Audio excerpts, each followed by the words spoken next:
Hey friends, welcome back to the Dragon Plate Armor Assassin tutorial, and today we're going to be shaping. Now, this tutorial is going to be a little different because it is a shaping tutorial, and shaping is not straightforward. I like to think of it as kind of subjective.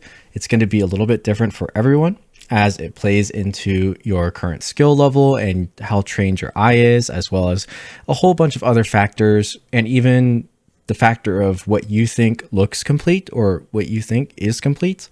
So yeah, tons of different factors, but I'm going to do my best to show how I would shape this. So you get kind of an idea of what you should be looking for, what you should think of for being complete, and maybe even push your current skill level to try something new, to think a little differently, and not just view shaping origami as, step-by-step process type thing. It's a multi-step, multi-layer process. You might make mistakes. You might have to undo some things in your shaping. You might have to change it all up.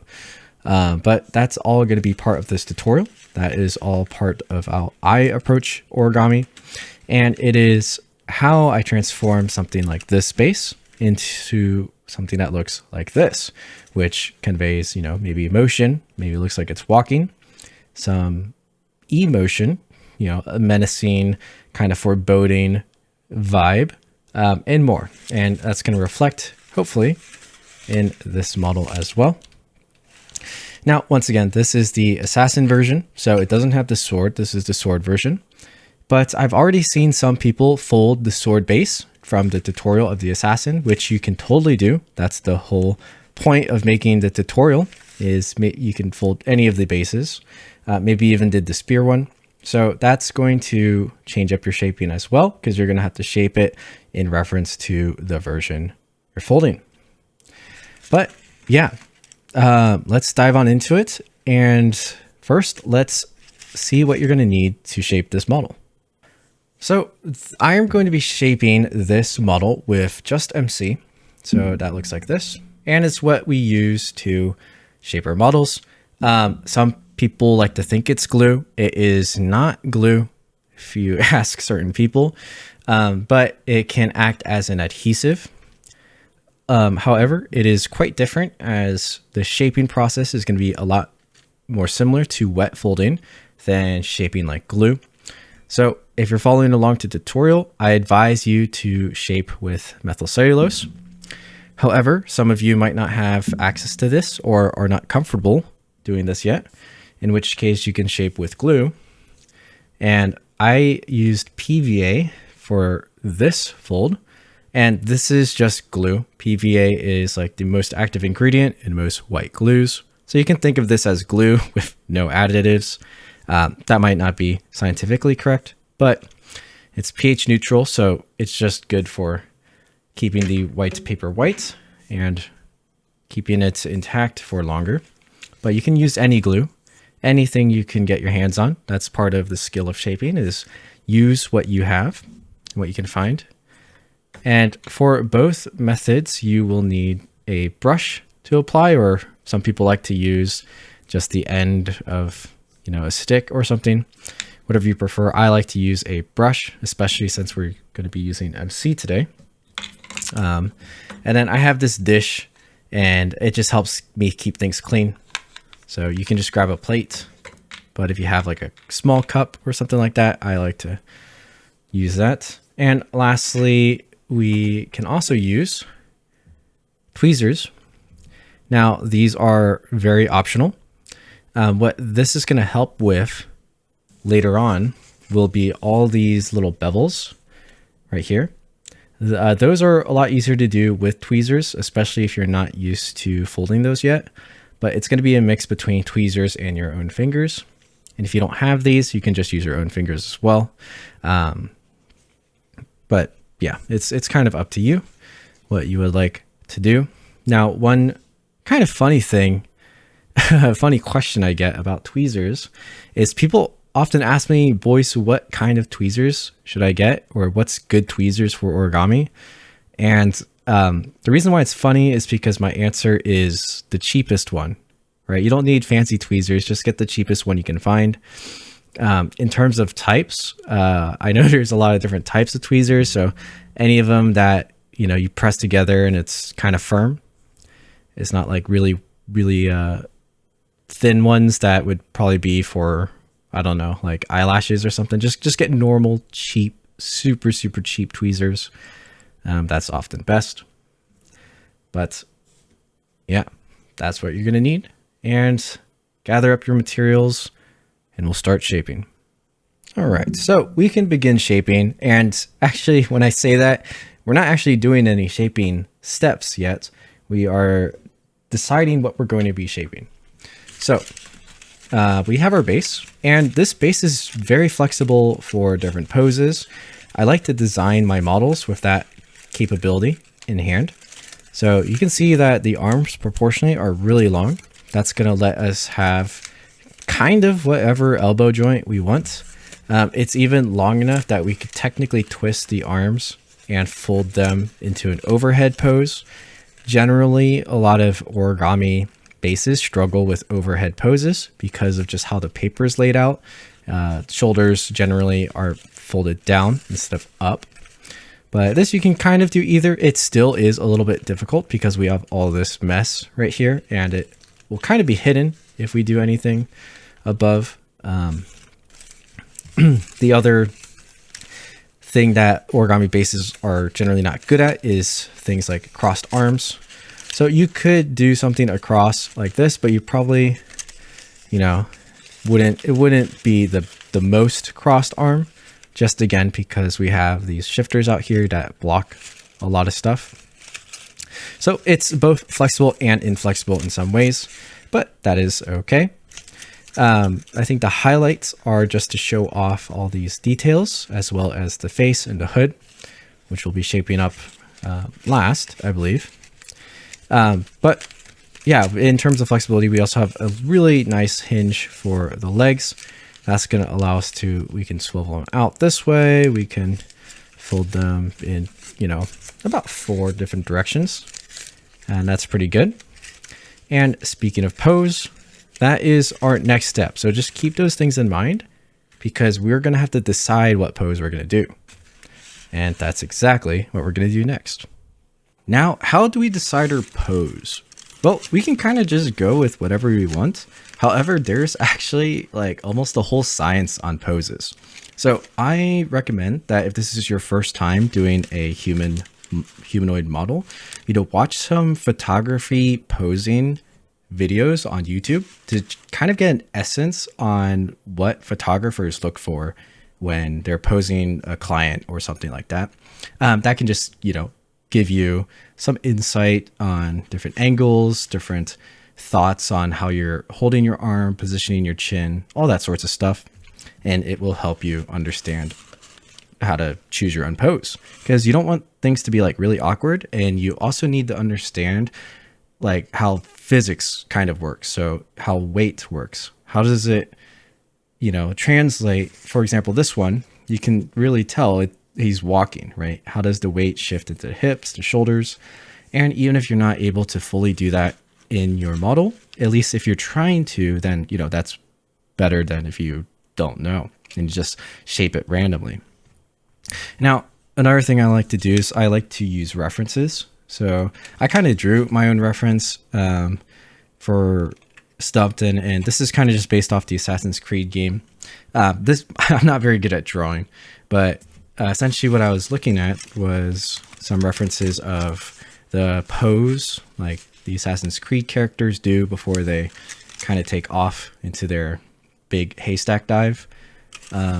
I forget what the term is called. It's got a term, but it's like a very signature assassin pose. And since this is a tutorial, I thought I would do something similar. And I just didn't want it to be the same as this one. Like this one's pretty general as well, even though there's a lot going on. He's just walking forward and has a weapon ready at the side. In this case, we don't have any weapon drawn. So something like this works, where it's more like foreboding, kind of, with the arms conveying, you know, some sort of message like assassin's going to come after you type of thing. Honestly, the pose doesn't really make sense. It just looks cool in the video game. And hopefully that translates into looking cool as an origami pose. Now, one thing to note is something that really tells a story is hip position, as well as like the direction the chest is pointing to, and obviously the face. So some things I see people do wrong when they're trying to have like a more influential pose is they are a little bit confused on what they're trying to convey. So if they're doing something like movement, they'll have their hips kind of in the wrong direction, and the hips would be like, I don't know, leaning sideways, and then their chest facing upwards, and then their chin downwards, and it's just kind of a mess, or they're not going the same way. Or like if it was going to swing its sword, the chest needs to be targeting the target. Things like that, or they just leave the head like unshaped like this, and it's just looking out into the middle of nowhere. So all those things you kind of have to think about, which is why it helps to draw a little reference of just like general construction. So you can think of the torso as a box and think like, which way is it going to be pointing? In that case, which way will the hips be pointing? Things like that. We have some limitations of just how paper works, so it can't be perfect. But again, the fact that you're trying is going to be what helps you out quite a bit. And other than that, the pose I used as reference, I think the legs are like a little bit too close together, mostly because it's supposed to be a pose where you're jumping off. I want it to be more like, I don't know, more fierce. So I'm going to try actually to have the legs wider. So it's going to be wider, and the chest I'm actually going to have maybe up a little bit into the arms being open. So it's more of like a prideful or haughty kind of pose. Like this assassin's like maybe he's got his target in his grasp kind of thing. That may or may not work. That might change throughout this tutorial. I'm just kind of speaking my thoughts because that's part of the process. The other main distinction is with the face, something like a Kubrick stare, I think is what it's called, where it's like forehead and chin down, eyes looking up. That tends to work really well with assassins because they're looking underneath their hood. We have a hood, so in this case, this is the direction that the assassin is looking. So chin down, forehead down, looking up, and it's kind of menacing and kind of creepy almost, which is the goal of an assassin. And oftentimes things like this is actually easier to do in origami. It's hard to make faces that look friendly or cheerful, but it's easier to make them look scary and fierce. So we're going to go for that as well because it fits our theme. But if we go for like the haughty look, we're going to see if the chest up, or not the chest, the chin up looks good. And if it doesn't, then we're just going to revert down to the more fierce chin down, eyes covered kind of deal. So that's the main goal, and now we have to execute that. So what I'm going to start doing is working on positioning the legs, because I think that's going to help a lot with how our body's going to become set. And after that, we'll be able to do like the torso and the hips kind of at the same time. The arms, actually, even though they're probably the most dynamic part of this pose, should be pretty easy because, we're not actually having to, it's just like this. We just have to get it to stay like that. The only hard part about the arms will be shaping the hand correctly because our flaps are a little small for the fingers. And then also getting the shoulder in the right position. Because it's connected from the back with the hinge, we don't want it to look like it's too far behind. But at the same time, this pose works because it's supposed to be a little bit behind. And we'll just have to go with that. So that is where we're going to start. That's like what I like to call just like the structural or like phase 1 shaping. Next, we're going to also do some surface level shaping once that's done. And that's like tertiary shaping. So that is folding in these bevels. So bevels add some depth to the details, and it also bounces light really well. So this is an easy way to create textures and depth because the bevels make shadows, and that's kind of the game we're playing.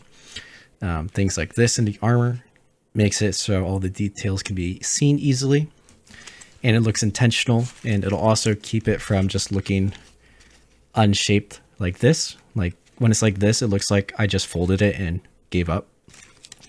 But we're going to add some intention, add some depth, and make it look cool.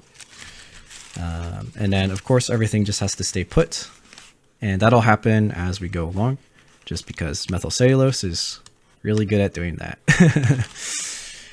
And then lastly, we're going to tackle the face. The face is going to be its own whole thing because shaping faces is like its own science. However, I did mention during the collapse tutorial that the face is kind of optional depending what paper you're using. So if you've chosen not to do a face, so like for example, you didn't do this whole thing and you just have a flap, it's going to be a lot different. All you really have to do is create that face shape. I'll talk about it more when we actually get there, but it's a lot simpler. And as long as it's the right size and shape, it'll look good. Yeah, faces are difficult. It's very hard to make them look good and very easy to make them look bad. So, you know, and there's like a big valley in between. So, yeah, let's start just shaping, and we'll start with the legs. All right, so here we have our model.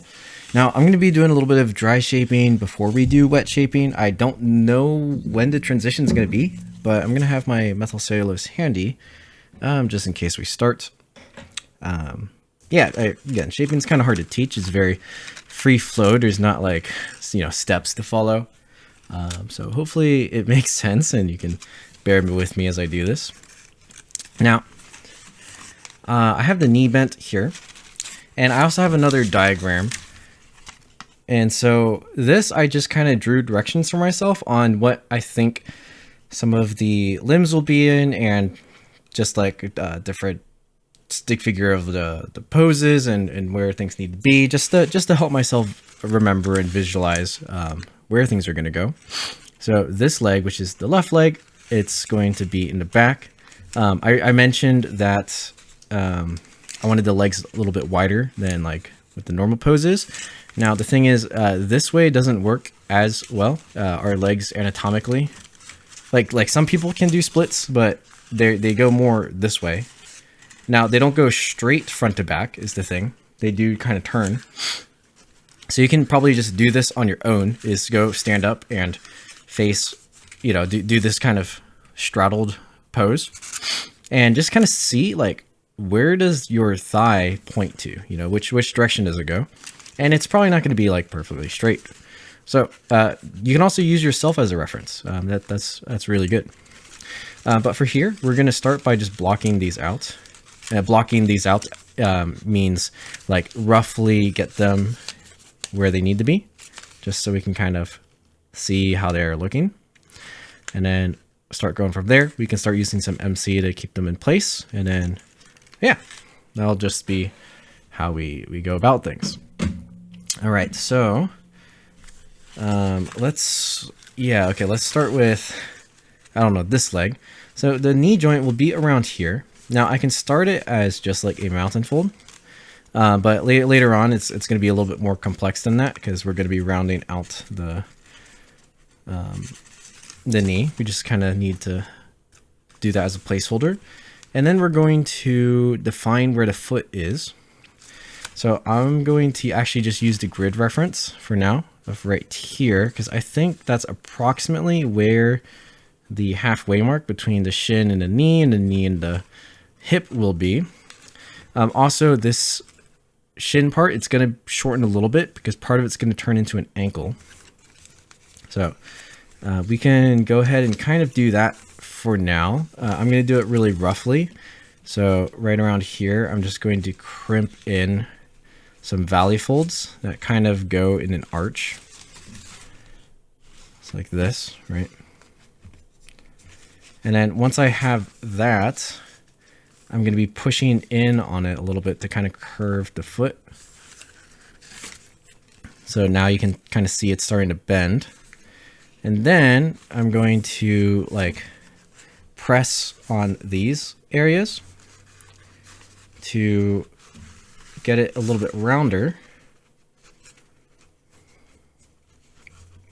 And you can see it starts to make a 3D shape. Now, one thing about our foot, it's not fully symmetrical. And so we might have to do some things to fix that down the line. But for now, this is about good because we want the middle of our leg to be the middle of this pleat, but just the overall structure is a little bit different. Now, I'm making very light folds for now. You don't want anything to be super blocked in because it's just going to take away from the overall shape. Even though this is armor, like generally armor, you could probably get away with this, but here we're just being a little bit cautious. And so there we kind of have the foot and the knee. We're going to check a reference sheet. So this, it's going to be back kind of like this and then turned out so that it's facing down and out a little bit. And to do that, I can actually just swivel this paper a little bit out like this, so that when it faces down, it's going to be kind of in the right direction. Kind of like that. Okay, so that's like blocking it out. Now, actually, I think we need to do this foot before we go any further. Basically, I just want it wide enough on this side. So if I take a look at our foot structure, we have that open flap here. We can't exactly like fully open it or squash it, I don't think. But we can open up this flap right here. And maybe we can squash fold it.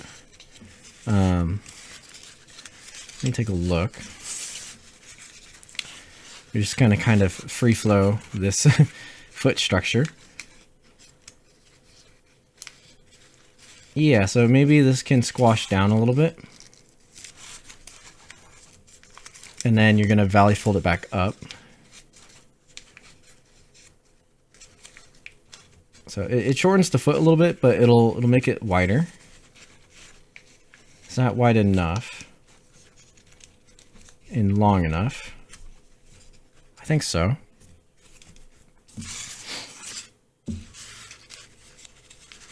And then the back here, actually that might work because then the back over on this side can turn more into the shoe, which we're just gonna leave for later to shape out. But that looks a little bit better. And if you find a better way to widen the foot, go ahead and do that. This is just a way for now to get that foot out. And then, yeah, we're gonna deal with this later. And then now, I just want to kind of get some curves into the leg because that's actually going to help it stay and keep the knee in place. So generally the calf is pretty thin. It's not super thin. We're not like folding in half like that. We just want to kind of round the edges all the way up until where the knee is going to be.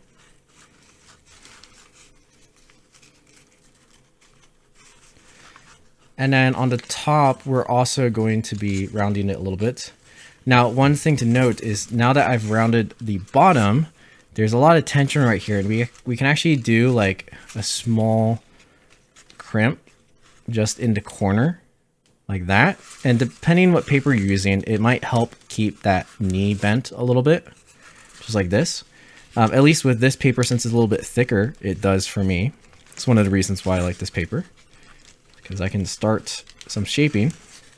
And then I'm going to continue along that thick layer and just keep rounding it.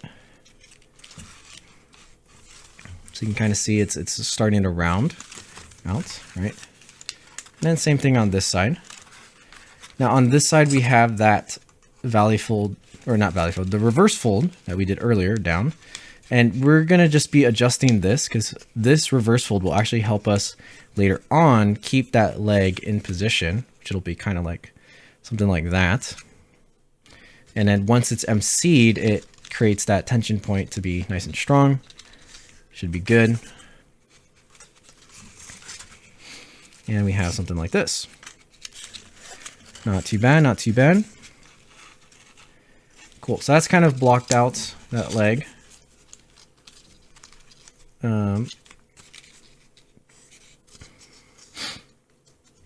Let's return to the foot a little bit.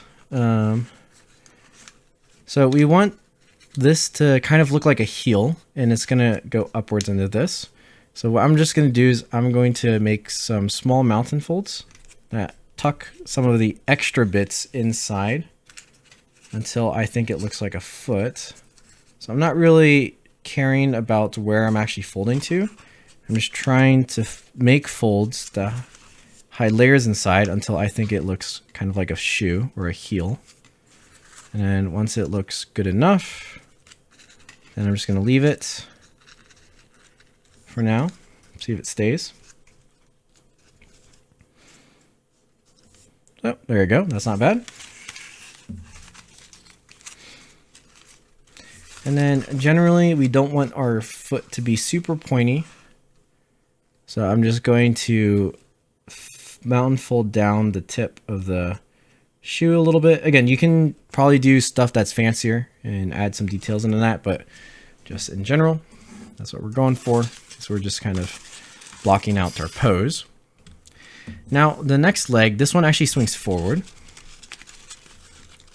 It's going to come forward and it's going to come out a little bit. So I'm going to do the same thing where I'm doing like a very small pleat along our hinge, just to get it wide a little bit, not that much.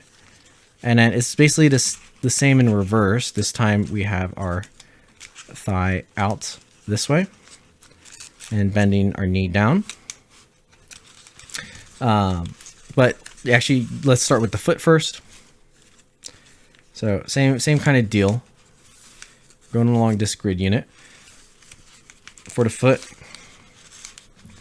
do that little crimp underneath with those valley folds. And I recommend you to go a little bit slower. Basically, I'm blocking things out quickly here, and then I'm gonna go really slow later, and probably tell you to like take your time and get it correct. So these steps, like, it's okay if you're not folding it as fast as I am, because I want you to go slow. You should go slow in these parts until you think it looks good. And yeah, that could take who knows how much time. But in terms of general blocking, we have this. So that's going to open up. I'm going to open up the layer here, just to widen our foot. Fold that down. It kind of just goes wherever. And then fold it back up.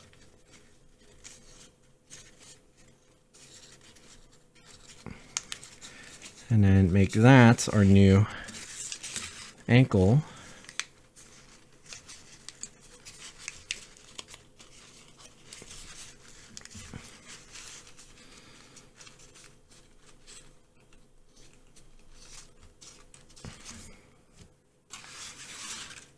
Just like that.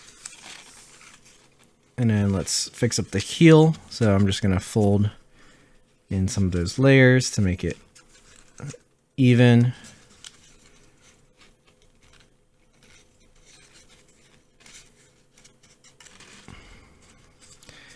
And then hide the other ones until it looks like a ankle like that. Good enough for now. We're gonna probably change it.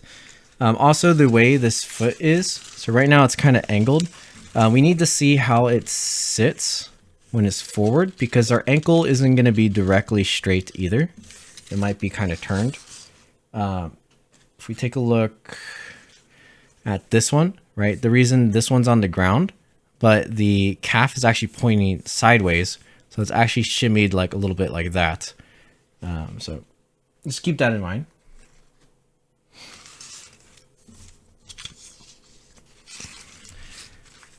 All right, from here, Again, we're doing that thing where we want to thin the calves a little bit. Now, something you can do here, which it's going to be more important when you're actually wet shaping, not blocking. But when you're doing the shape for the calf, it's good to know the anatomy of a calf and the anatomy that you're going for a specific character. For example, if it's a muscular calf, you want to define muscles. It's going to be different than like a really thin calf, or if you're doing like a character has abnormally thin calves, you just got to keep that in mind. Don't just settle and call it style, because that's kind of coping. Understand anatomy and be intentional with it, because it makes a big difference. So again, you can look up tutorials on, there's a lot of drawing tutorials about the anatomy of a calf, or specifically leg muscles and leg bones. So you can kind of understand what's going on. You don't have to like fully understand it. You just need like, well, it's best if you fully understand it. I think you'll be a really good at humanoid shaper if you do.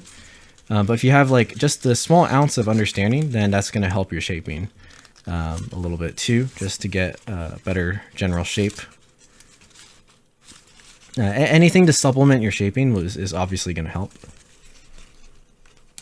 But with that in mind, you want to keep in mind like where a lot of the muscles are. Like this muscle that goes here, you have two bones in the lower leg off-centered. So you have your shin bone, it kind of goes this way. You kind of understand where the joints are. And again, obviously, since we're doing armor, it doesn't matter as much. But if you have like a general picture, then you can kind of get a better leg shape than just a cylinder while you're doing this. And then keeping that kind of frame in mind also just helps a ton as you're shaping stuff. All right, so that's looking pretty good. Now, one thing I'm noticing is that I think actually our torso is going to end up a little bit too long, or this waistcoat is it's making the waist look lower than it's supposed to be. So there's a chance that we actually just raise this whole thing up, or get rid of these things partially, at least move them out of the way so that the belt looks like a little bit higher. So we'll keep that flexible for now. I'm going to undo these for now. They kind of help with some shaping, but we might do them slightly differently later. And then I just got to fix that. We don't have to like really crease too much yet. But we want to make it look like the waist is around this level and not down there, because that changes a lot of proportion and it shortens our thighs a little bit too much.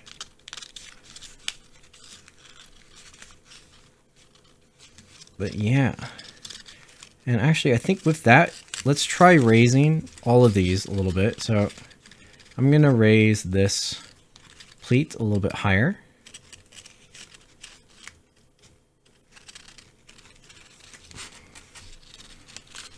Like that. Same thing with this one. I'm just going to move it up, shift it up a little bit. And then I'm just trying to keep the points the same distance from each other.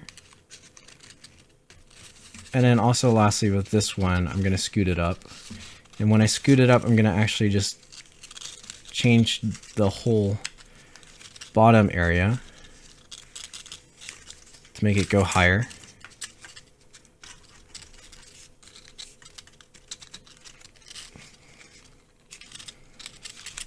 There we go. Now we have more of our thigh exposed. And that'll help our proportions a little bit for our knee and our legs.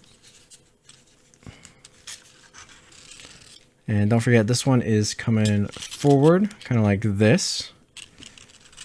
And then the other one's in the back. And so I think it helps to visualize like this as you're going along, even if it doesn't stay put. You know, maybe if you want it to stay put, you can add some clamps just to keep things in place. But generally, right, something like this is our leg position.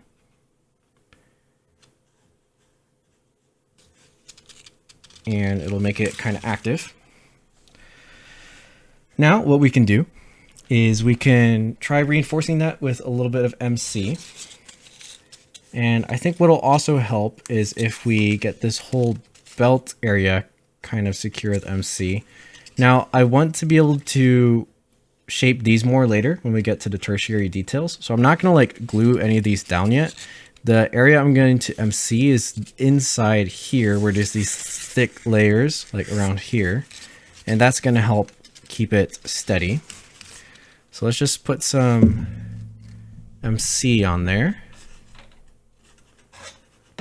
Got my MC. This one is pretty wet MC. It should probably be thicker. It would help.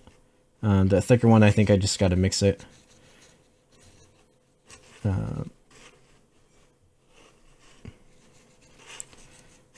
that.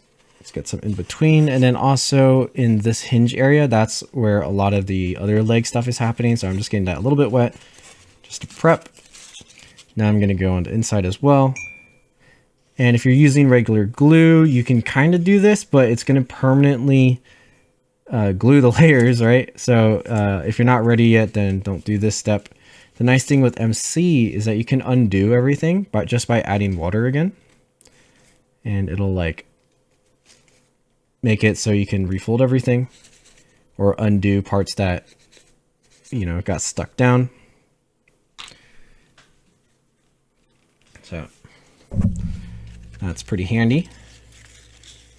That also makes it kind of like wet folding.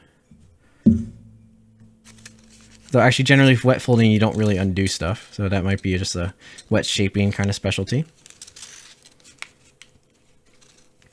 All right, so now, again, we're gonna start with this leg.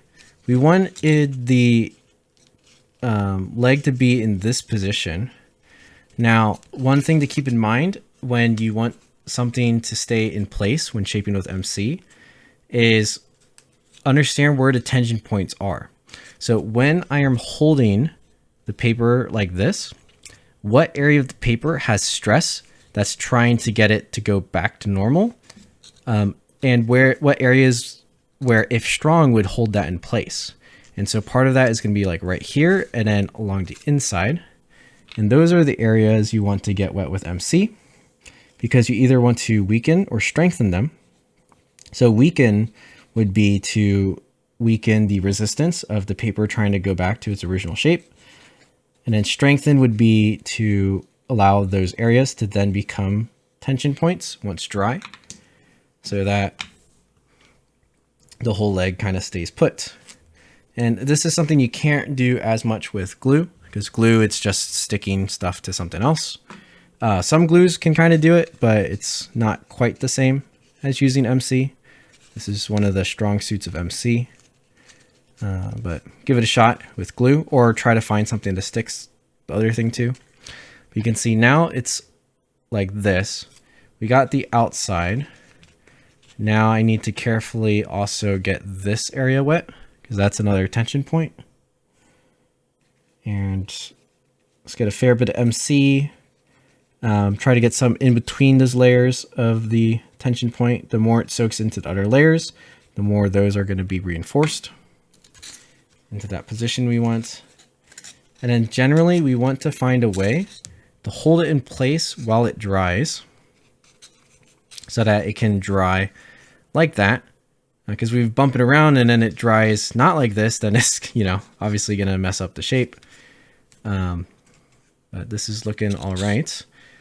Now, one thing I do is when I'm trying to shape something quickly is I'll blow dry the wet area to kind of stiffen it. Normally it won't make it as hard as it will be. It needs some time to like fully dry, and then it's almost like it's curing. I don't think it actually cures, but then you'll feel the difference basically. But what I'm going to do for now is I'm going to do this off camera is I'm going to blow dry it. Other things you can do is honestly, you could just wait for it to dry more. But that could be a long time, which is why shaping takes a long time. So if you have like a fan or a hair dryer, you can use that to dry it, or you can just, you know, take a break here, set it down in a position where this leg won't move and just let it fully dry. So you can, grab random objects around and just make sure it rests like this, and you'll be good to go. All right, we'll be right back once that's dry. All right, so that's like, I don't know, a third dry, but it's kind of staying put without me doing anything, so it's okay. You can see when I leave it hanging, gravity naturally pulls it down to the right a little bit, which is good. Now, something else I do, it's a small trick when shaping, is I either use a display stand I have handy, which I mentioned in the collapse tutorial. Again, links for this, there's an affiliate link on my website. I'll have it probably linked somewhere below. But you can use the display stand and like rest the model on it and let it dry like this. So like you can get creative. You can do a lot of things. Display stands help because it can actually grip onto the paper, and then you can work on something else without messing it up. If you don't have something like this, again, you can just use, I don't know, a random object, right? That works too. You just got to be careful. You can even just find stacks of paper. I use this notepad just a lot as a block to rest things on. So it would be like this, right? And I would just let it dry like that. A lot of things you can do, All right, so next up we have this leg. So this leg, we want it to be out in like a little bit like this. So we're gonna do the same thing. I'm gonna get it wet on the inside, the thick areas, and then in all the tension points. I kind of know where the tension points are. They're very similar to the other one.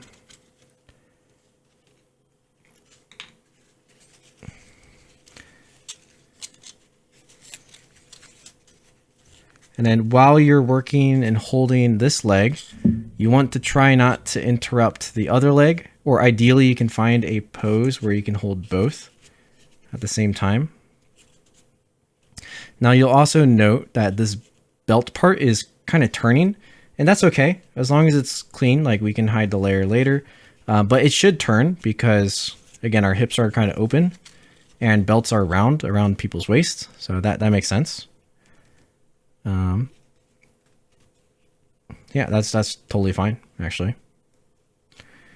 And then I think I've identified where I want it to be. I'm gonna try to hold it like this so that it can be exactly like this when it dries.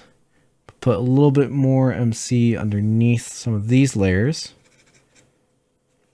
because if these are strong, that's what's really going to help keep it in place.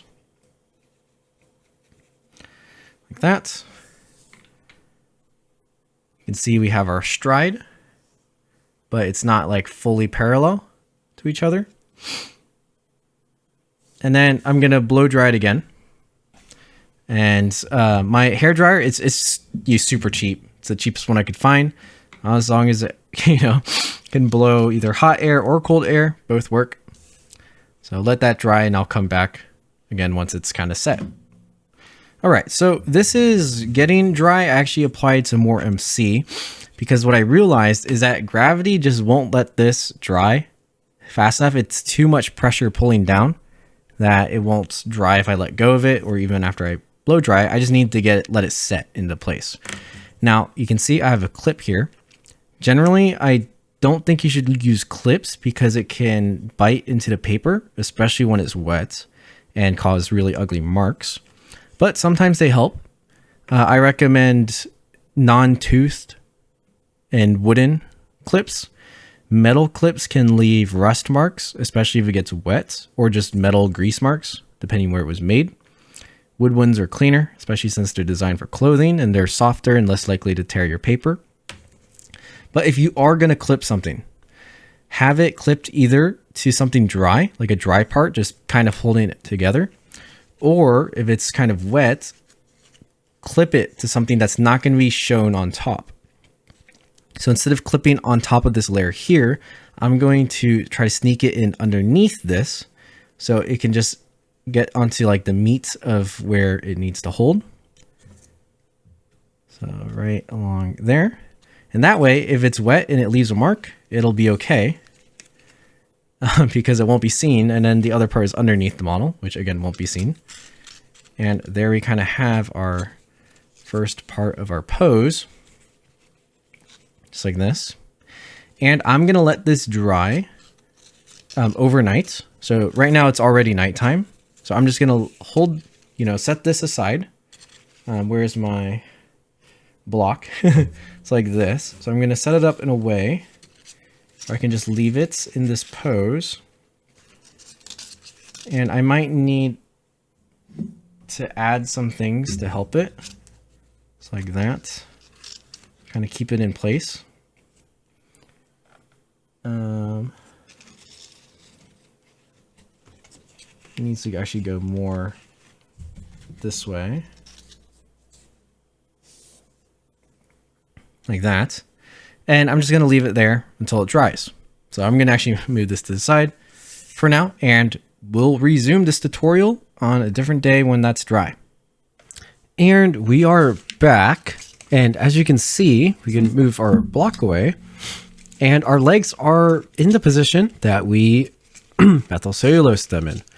So, it kind of works like magic, where you're almost freezing it in place, freezing it in time, so that it is now hardened in this position. The great thing is that, if it's not exactly like you wanted, or it dried a little bit off, you can go back, get it wet again, and just tweak it from there. And that's a lot of what we're going to be doing. But for the most part, in general, we have that kind of stance going for it. So we can imagine like a flat surface right there. Obviously, we're going to have to tweak the ankle later and sorts, but might be able to do that, just not yet. So the next thing we're going to do, since this is pretty solid, is finish rounding out the leg a bit more. And we can do that by getting it a little bit wet. So now that it's steady like that, we can just start shaping everything else. And here, we don't want to be emceeing the layers together. We're just emceeing between the layers so that it gets wet evenly. And that when it dries, they all kind of dry in the same way. Otherwise, you might be left with some layers sticking up awkwardly. But you want to try to make sure that you're not methylcellulosing along the spikes, because the spikes we're going to be shaping later. And while we're at it, we can also add MC underneath the leg where that crimp fold is. And that will help make that part of our knee stronger as well. So I got that a little bit wet. And then now I'm going to curve it like this. And it's just kind of rounding it as I think the thigh should look like.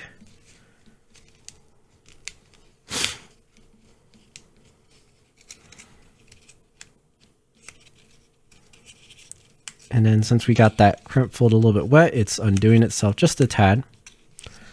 So just make sure it's in place like that. Let it kind of set. I know you can't really see what I'm doing, but it's just literally just rounding it out very gently underneath.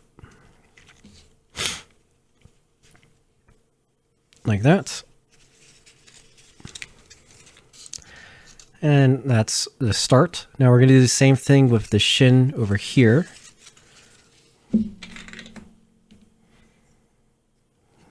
This is a much thinner layer, so you're going to have to be, a little bit more delicate with it.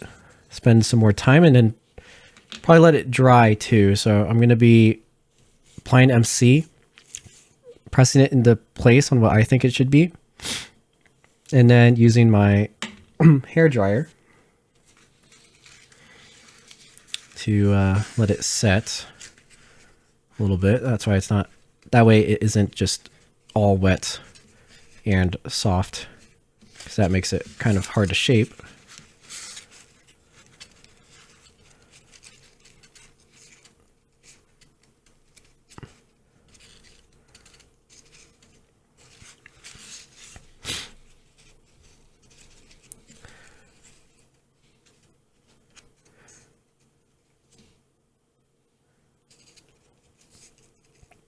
There we go. All right, I'm gonna dry that really quick and we'll come right back. All right, so it's a little bit more dry. And so you can kind of see the shape we're going for. It's not perfect yet. I'm gonna have to tweak this quite a lot, but I don't think I should show that in the tutorial. I think you should understand, right? You just have to spend a lot of time slowly shaping this into place until you think it looks good. Because like right now it looks really bad. So you have to get it proportional. We also need to do the other side. So I'm gonna show a little bit on the other side because oftentimes you can't just do one side, you need the other side to check all your proportions and just see overall how things are going. Now the layers are a little bit different on this side. There's a lot less. So you got to be a little bit more careful with where you apply your methyl cellulose. And it's kind of just like along the edge so that you don't interrupt the main structure. I got that a little bit wet. Now I'm going to curve it a little bit more.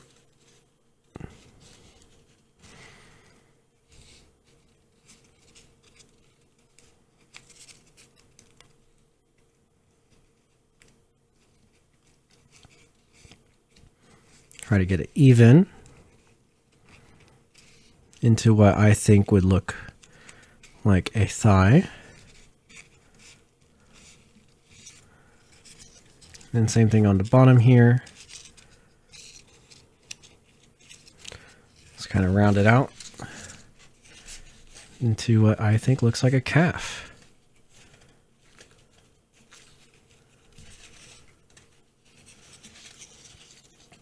And then very similar to how we've done all the legs so far, same kind of process is going to eventually happen for the ankle. And we might need to do the ankle a couple times to get it correct because it needs to be set correctly so that it's taking weight properly.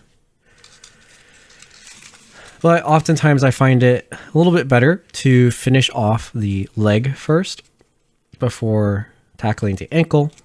That way it's kind of rigid and it'll actually, you know, stay the correct shape that you want it to be. All right, so it's kind of like this, and our knee is a little bit messy because we haven't shaped in the spikes yet, but that's going to come in a little bit later. We're going to do that after things are dry.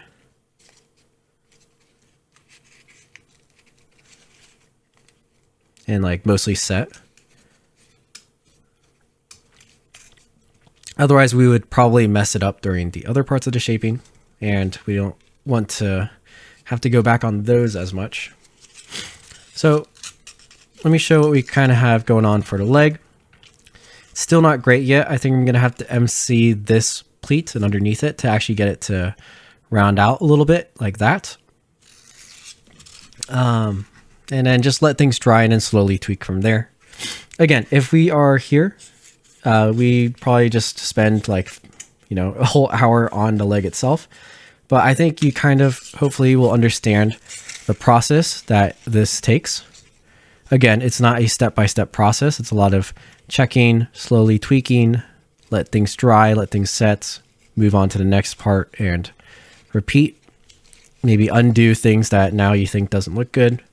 A lot of observation, a lot of patience just to get that shape.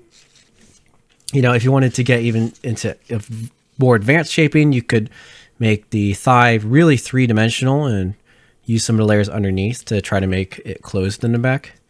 I'm not going to do that here because it's not super necessary for this design, but you can already see a little bit of the shaping happening. Doesn't look too bad, just doesn't, it's not done yet. But let yourself work on that quite a bit and we'll continue. So that's for this leg. The same process is going to happen for the back leg. I'm not going to show just the curving parts, but I'll probably show the ankle once I finish this leg. So you can kind of see what I find to be a more complete leg. But let's move on to something else for now. And then we'll come back to the legs once they're dry. All right, so let's move up the model a little bit. and actually tackle the back of the sword or the knife that's over here. So now that we have kind of set the hips, I think it's okay to work on this. This side is going to become the hilt, and this side is going to be the blade. Now you can see there are some inaccuracies in my fold. That's kind of okay. We're going to do our best to try to hide some of those. But because the hips are set, you can see we can kind of get it closed like that. So in the end, that's our goal, to make it like this. But for now, we actually have to start on this side to make the handle. So the handle is going to be a swivel fold. And I kind of free folded this last time. But what we're going to start with is a valley fold that's like about a third between this grid point and the other one. So just try to fold that. Doesn't have to be exact. Just somewhere along there.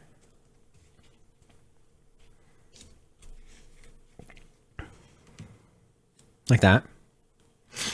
And then what we're going to do is we're going to make a valley fold. But our valley fold, there's no real reference. The only important thing we want to think about is that this tip kind of ends up more towards the middle of this flap than before. So let's see, my camera is focusing on the foot, but it's going to be something like that. That might be a little bit too far down. Let me adjust it. Something like that. Doesn't have to be exact, but like that. And actually, now that I'm looking at it, we might need to make this handle a little bit longer. So let's actually, instead of 1/3, let's make it about a half. Or so you can just fold the point like a little bit past the middle line. And then do the same thing with that valley fold. Back the other direction.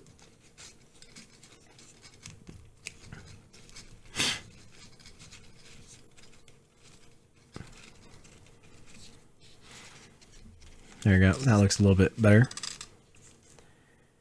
And then from here, what we're going to do is we're going to make another valley fold. I'm going to show the first one on the top, and it's going to not go from the point, but like a little bit after the point, and fold perpendicular to the top edge of this flap as much as you can. And you can see when that happens, it's going to make a little swivel pocket right here. And you're just going to fold along that.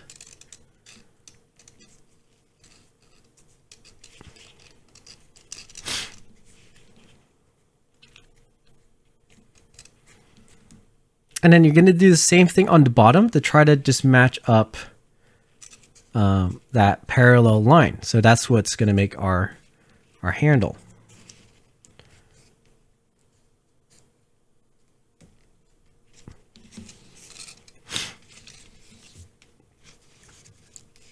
And they're not exactly the same fold, so they might cross each other a little bit.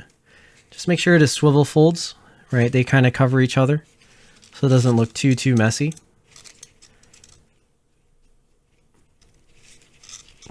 But then you're going to get something that looks like that.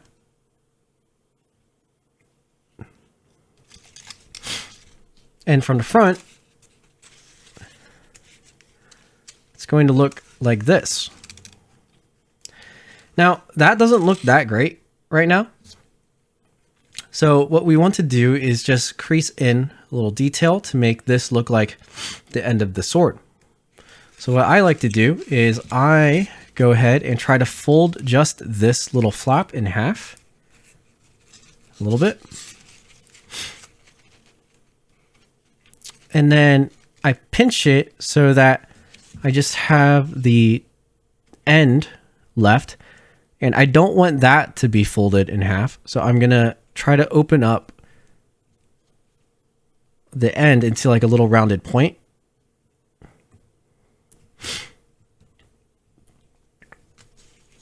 It's like that. And so that actually makes it look like a proper handle from the front. and it might take some tweaking to get it to how you'd like it to be. So like mine's not angled the correct direction.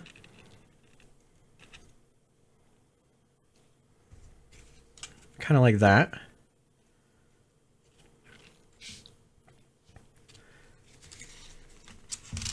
And so the illusion is like this, right? So we have the handle and the sword goes across the belt,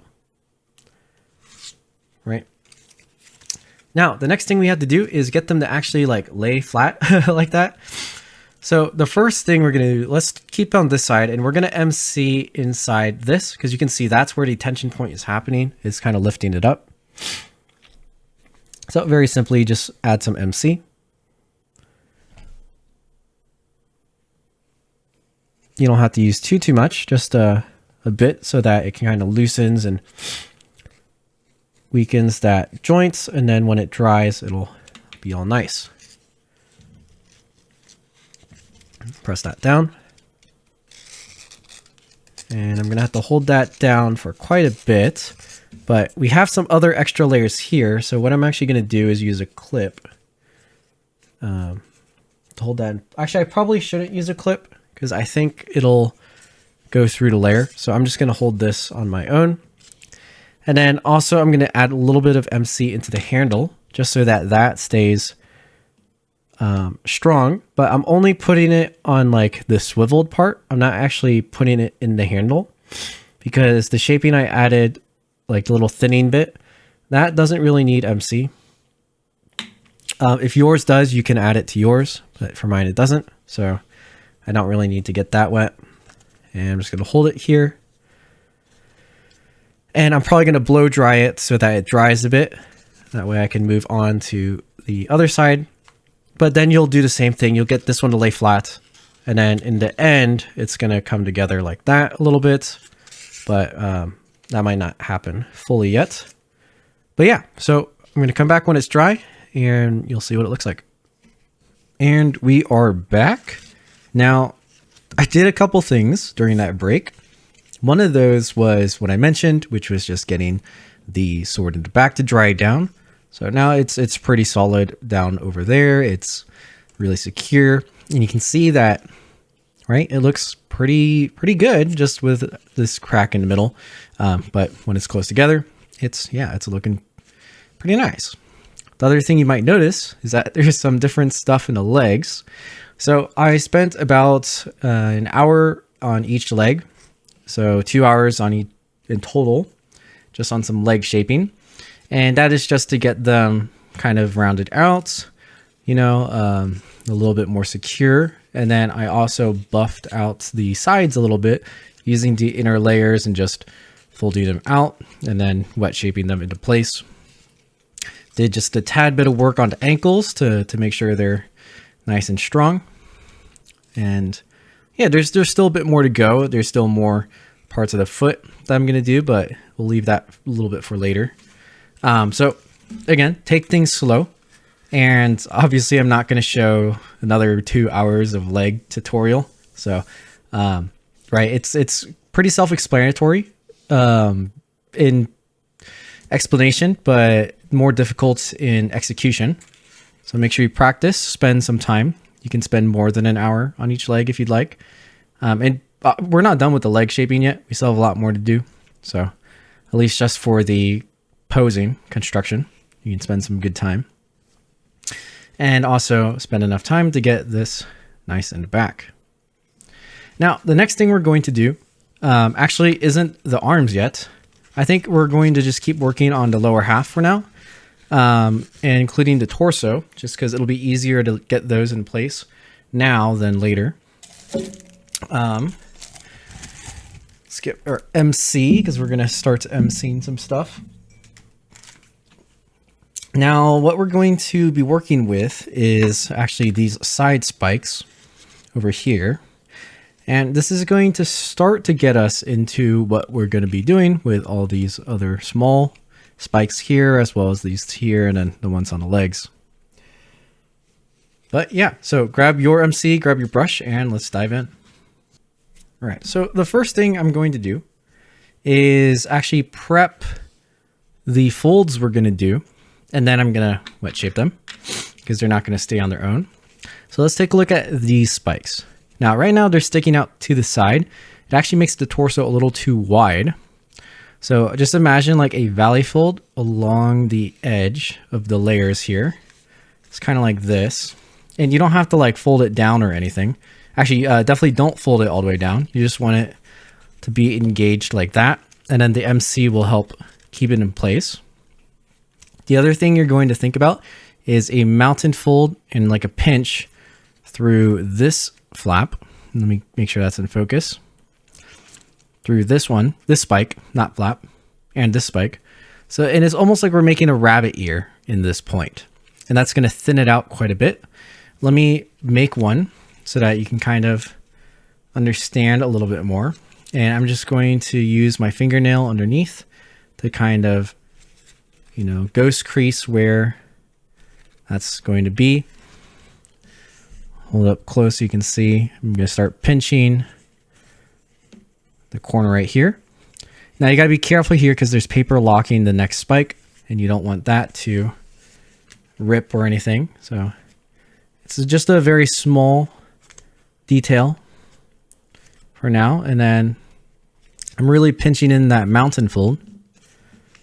And then once it's pinched in, I'm actually going to use my fingernail and make almost like a valley fold that follows that mountain like that. And so I'm just using my fingernail right next to that mountain I made, and it's going to kind of form a little bevel. And we're going to be doing this bevel a lot later on. I'll re-describe it later.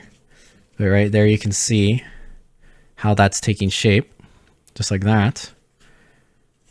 And so we're going to combine that with this point being pinched.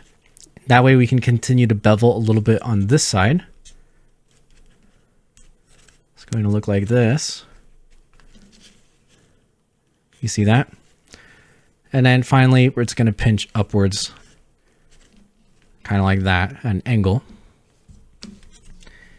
And we're going to want to do that on the top as well. There's a lot less to fold actually, because it's just a smaller spike, but it's the same kind of deal. You can start by pinching the corner, pinch the top and bottom areas into a mountain fold, and then follow it with a valley fold on the inside using your fingernail. You can also use your tweezers here if it's too small for you.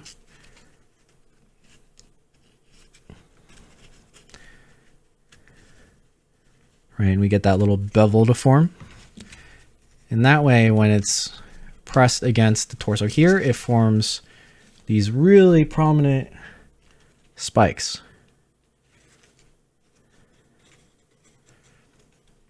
And I know it doesn't quite match everything else yet, but that's the thing about this model, is when you add this amount of level of detail to something, like everything has to have that level of detail. So yeah, we're going to be doing that to like every single one of these spikes and kind of little edges around here. Since they're smaller, we'll be using our tweezers, but there's just one thing we have to do to kind of prep them in place. And it's more so to do with these ones in the middle. Right now they're sticking up like way too much. So what I like to do is use my MC, get it a little bit, just a little bit wet on the inside. Don't do too much, otherwise it's gonna like stick, which would be okay. You just have to get it wet again. Get it a little bit wet and then hold it down until it dries. And then let's get the same on the top here, just a little bit underneath. We don't want to really affect the top, because if the top warps, it's just going to make it a little bit less clean when we do these spikes. But go ahead and do that actually for the middle little points and the ones on your knee. I think the only one you really have to do is this one, because all the others are locked into each other. And then same with the other knee, and then the two on the shoulder here, just the small ones. You probably don't need it on the big one, because the big one we're going to be shaping differently, kind of. And it's also partially locked from what we did earlier. So yeah, just get a little bit of MC Get it a little bit wet here. Try not to get it on the other one down here because we're going to be shaping that. So I put like way too much MC. Dry it off a little bit and then just kind of hold it down and wait for it to dry, which will take a little bit and then it'll stay in place. But yeah, we'll come back when those are done and also do the same spike thing on this side. All right, I'll see you in a little bit. All right, and we're back, and you can see these ones are definitely laying a lot more flat. The ones on the knees still sticking up a little bit, but not as pointed up, so that is totally fine. And now we can just keep going with the torso. Also, this one is still sticking up, but yeah, that's kind of okay too. So let's go ahead and actually work on these smaller spikes since we had just done the big ones. It's going to be pretty much the same. Now, I'm actually going to grab my tweezers because these are going to help a lot. And if you don't have tweezers, you're just going to have to be really careful and basically do the exact same thing on the small ones. So spend some more time on that. Just be careful. But I recommend at least get some tweezers. And if you don't have tweezers, just get something with like a thin edge so that you can work around against it. And just all you're really trying to do is build up a crease in where you want to go. That way you can pinch them. And that's the whole point of the tweezers here. It's going to provide an edge to crease along. So what I'm going to do is I'm going to grab, so you can see this, right along that edge. And I'm going to anchor it down a little bit and use my other finger, so like right about there, to kind of press in along that, along the tweezer. And by doing this, I actually generate that start of the crease, and gotta be a little gentle here for the tip, right? So I think you can see I generated a very small little crease. And now from there, I can go ahead and turn that into a mountain and do the pinch technique for the bevel. It's just a fair bit smaller. And then same thing with the underside here. I can actually just use the tweezers to lift up a little bit. And what I'm doing is I'm kind of making a very small area for myself to then once again pinch. Use my finger just to lift it a little bit more. That way I can pinch it. Just like that. And there we have it.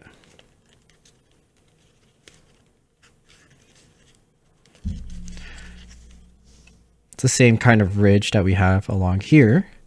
Now, this one could be a little bit bigger, so feel free to spend some time, adjust it into what you think looks good. The more intentional it looks, the cleaner it'll be. And we want it to look clean, because if it looks messy, then it doesn't really stand out as details. So really be intentional with it. Let's do the next one. This might as well. And then I'm going to show you what to do on the non-pointed surfaces, because we're going to do something quite similar. Let's get this spike done. There we go. And then go ahead and pinch this one. Now for these, you shouldn't need to wet shape these. Ideally, by pinching it, the paper stays in place.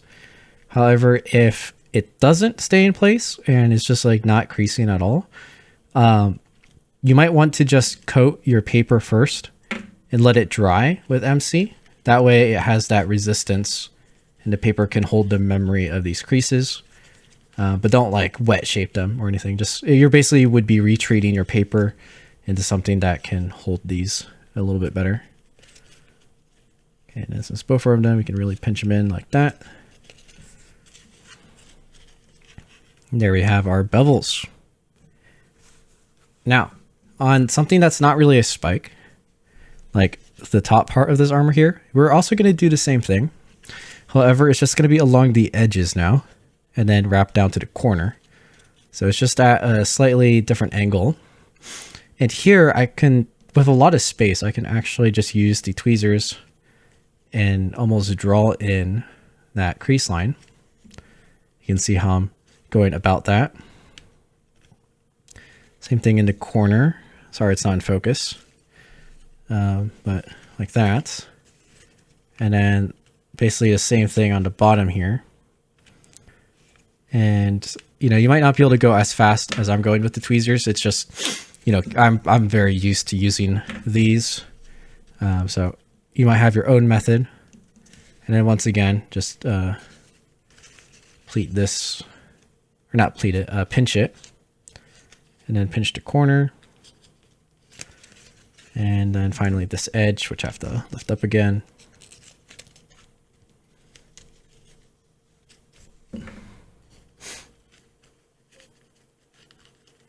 It's like that, and then pinch. A lot of pinching. But you can start to see, like, this is actually some of the tertiary details. So we're not actually adding any structures. We're using the existing structures, and not even the structures. We're using the, well, some of the structures, but a lot of the surface to add this kind of detail. And it's little folds. And I think on a grand scale, it helps quite a lot once they're all done. Okay, so I was pinching that. It's like that, right? So now they all kind of match in style, and even these match in style. And don't forget, eventually we're going to wet shape these up and forward a little bit more, like that. So it comes closer. But I find it easier to finish these up first before doing that. So we're going to do that last. Just remember to do that in case I forget to mention it later in the video. But that's the plan. Now we're going to do the same thing on these middle ones. Now the middle ones are, at least this one has this big ridge thing that goes up here. Actually, I think we forgot to do a step where, remember where we did our little fold behind the layer thing to make it angled, or like these. So we can actually do that on this top one too before we do the pinch, and it kind of helps. But you want to imagine a fold from this corner to like around a halfway mark of that one.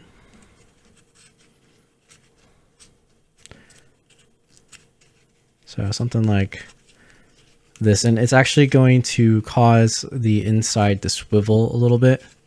It's kind of similar to what we did in the arm. So let's get that on both sides before we do the bevel, because we're going to make that bevel actually on that new edge that we just created from folding the paper like this.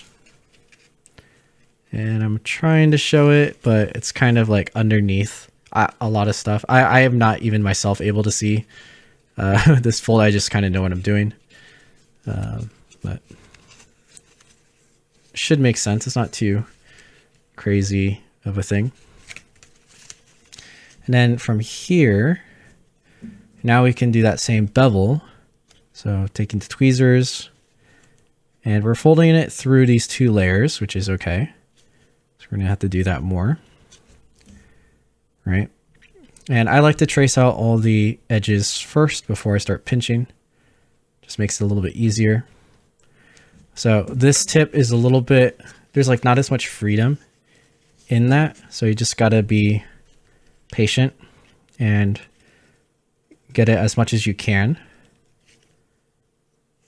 And last one over here, same thing.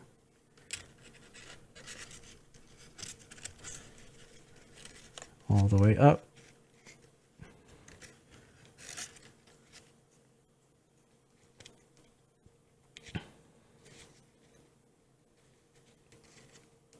Like that. And then generally that is all we need to just then pinch them into place. And again, you want to pinch them cleanly. So in this case, what clean would mean is that the bevels are all the same lengths, so that it looks like they're conjoined together. So sorry, the legs are flying in front of the camera. So this might take some time to do just because you'll notice there's some paper that might get stuck, and you just kind of have to wiggle it around until it looks like the bevel.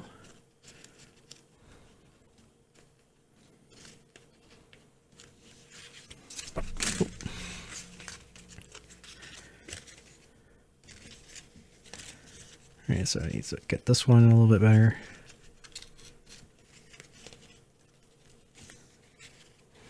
And then once it's like half set, if you need to fix it, you can also use the tweezers to help pinch.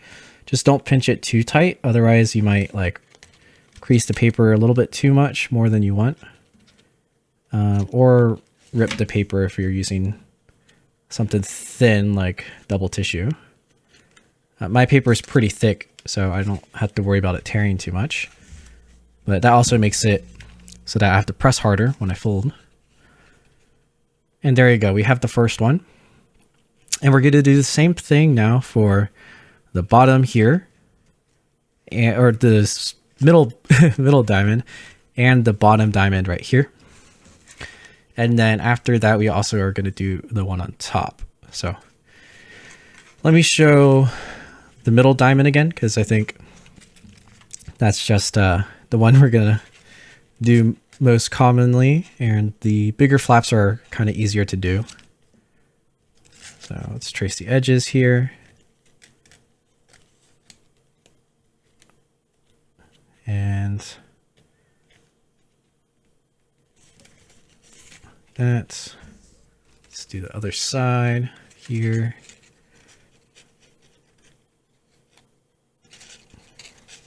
And the difficult thing here is while you are folding this one, you have to try not to accidentally squish the one on top. So be careful on where you move your fingers. And then if you do mess it up, then you just have to remember to go back and fix it later. But fixing it should be pretty easy because the crease is already there. You just kind of have to like re-pinch what you accidentally squished. Here I'm now in the pinching phase.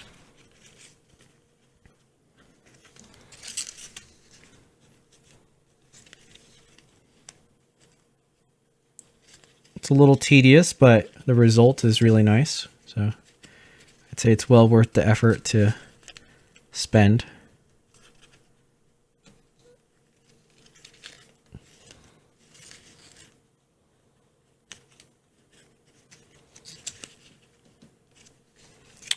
And once again, I'm just going to take my tweezers now, and it's going to help me out on the top here and some of these corners.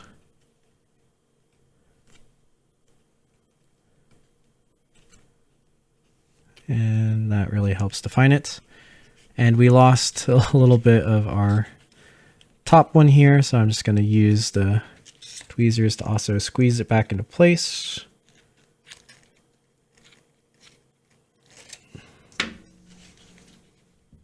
There you go. And so now they're stacked up like that.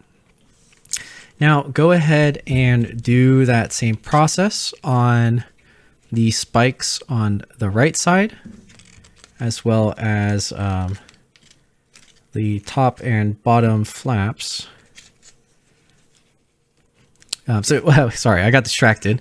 You saw me fix this one with the tweezers a little bit. The tweezers also could help with that because I think my fingers were too big to pinch at the very top. But the tweezers can fit like right in there, so works nicely.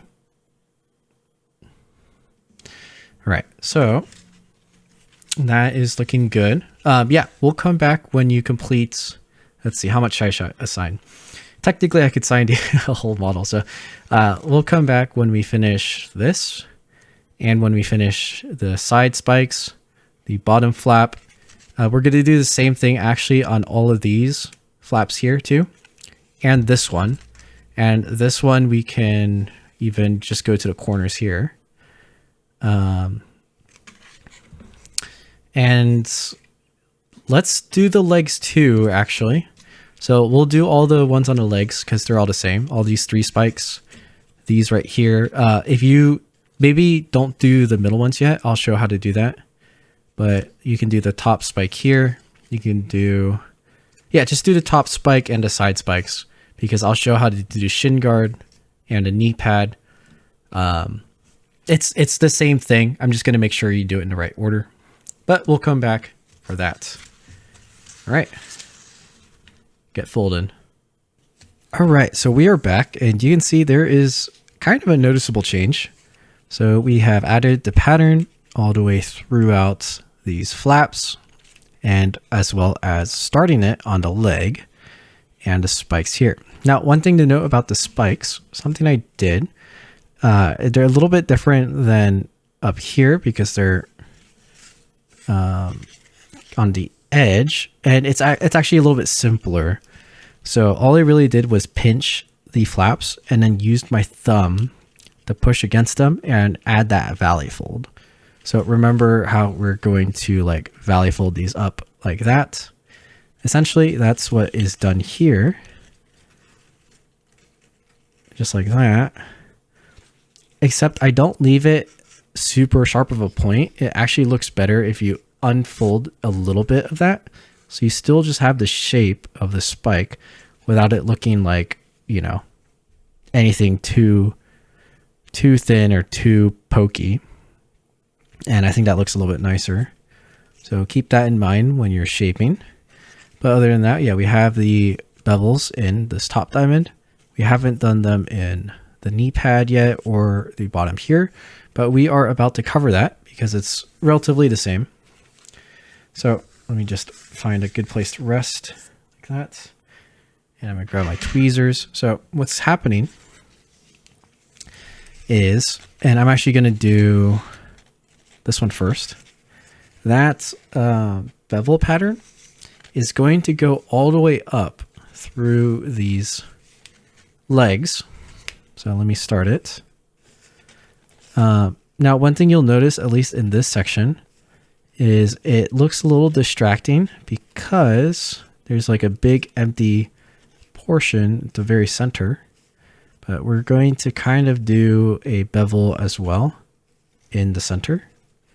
But it's more so just folding in a crease than a bevel like what we're doing on the edges here. And then don't forget it goes up to this part right here. And we'll just do 1/2 for now. So let me get this creased up. Now I can go ahead and pinch along that mountain fold to form that bevel.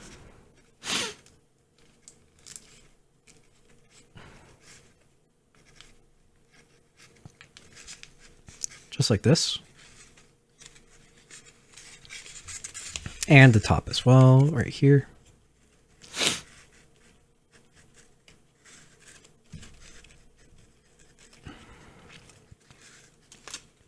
All right, so hopefully I didn't go out of frame there, but I think you see what I did. I went halfway.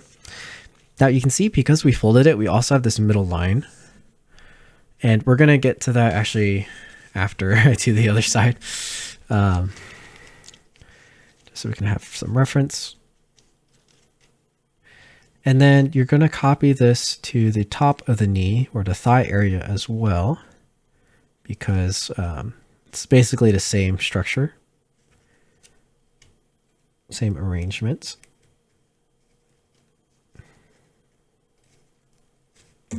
So let's get that done.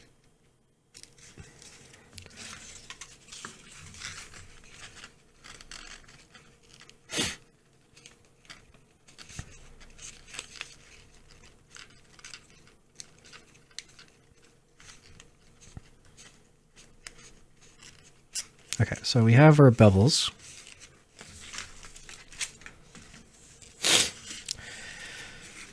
And now we just want to add like a little crease line into the middle here. Now you got to be careful because you don't want to ruin the rest of the leg shaping you've done.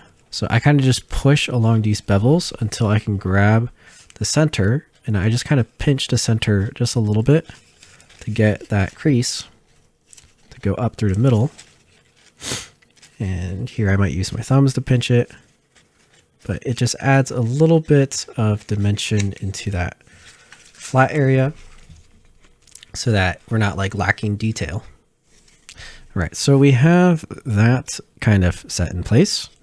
I kind of undid some shaping on the leg here, but we're going to worry about that later. It's just bound to happen. Next, what we have to do is, like I said, same thing up here. So let's start with our bevels on the edges.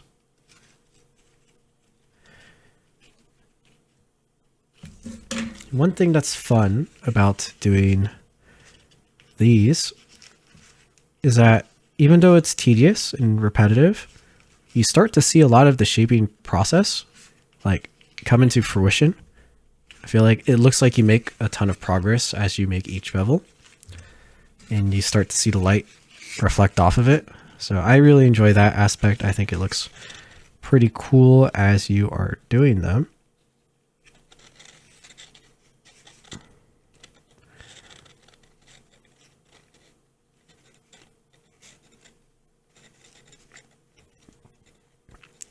And there we go. Anything on the other side here. And then now the middle in this area might be a little bit hard to reach, but if you just squeeze our two bevels in together, you should be able to pinch it slightly with your thumbs like that. But it doesn't have to be any real defined mark. Like again, it's not really a bevel. It's kind of just recreasing that in place. And again, we don't really want to ruin our leg shaping too much over here. It just adds like a slight bit of definition to the center. And there we go. Now we just have one last set of bevels to do, and that is for the knee pads. At least for this section. We're going to have to do this for the arms later, but we need to shape the arms first.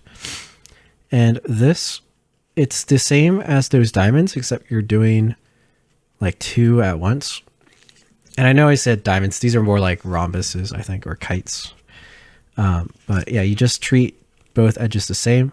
Now there's some overlapping layers, so it might make this feel a little bit tougher on some directions, but just be patient with it.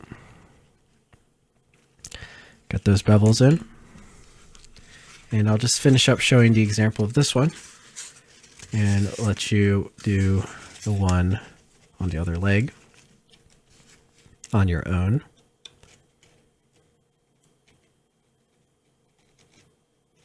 Just like that.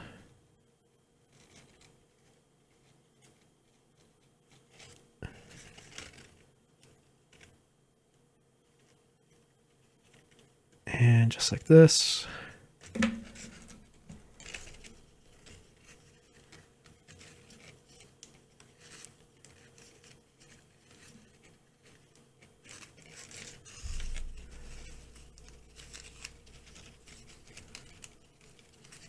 And likewise on this.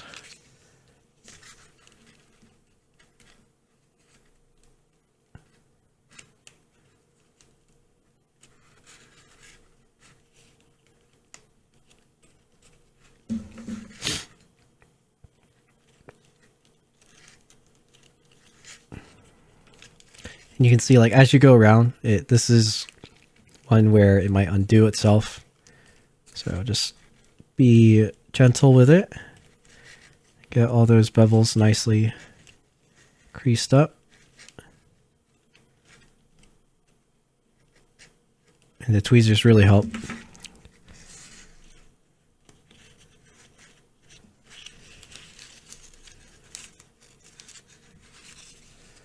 There we have it. So that is one leg done. I'm going to leave this one for you to do on your own. It's the same thing. I think you'll be okay. But go ahead, do that. I'm going to come back when I do mine. And we're going to move on to the arms. I think that's pretty exciting. All right, so our shoulder has dried and we can move on to the rest of the arm. However, you might actually see this has been kind of shaped out. And I'm going to be honest here, as I filmed a portion teaching the same structure that I did the original assassin with. However, I couldn't really get the fingers to work out with this kind of open palm configuration. So in the original, the thumb was face downwards because it was more of a neutral. And it kind of works because you can use this corner as the thumb and then make the fingers a little bit longer. But when it's open palm and I tried to make the thumb from this corner, it didn't really work out. You can kind of see it doesn't really look that great. The other thing about the pose is that the arm is initially like way too long. So you can test this on yourself with your own proportions. Is if you stand up and just have your hands by your side, you'll notice your fingers only go up to around like your thigh above your knee. And so here you can see we have quite a lot of room. And normally to solve that, we create an elbow by doing pleats, and that kind of shortens the arm a little bit. And same thing in the wrist. However, I came up with a better solution, in my opinion, for having an open palm. And that is over here. So now the arm is actually the correct length. And we have our 5 fingers. And it is, you know, a bit cleaner for sure, and actually structured out with full length flap fingers. And from here, it would be not too difficult to shape it up enough into a better looking, you know, palm open. Obviously you can see that these flaps needs to be shaped down a little bit better. So what I'm going to do is, even though I've taught the claps, I'm going to now teach you how to modify the arm.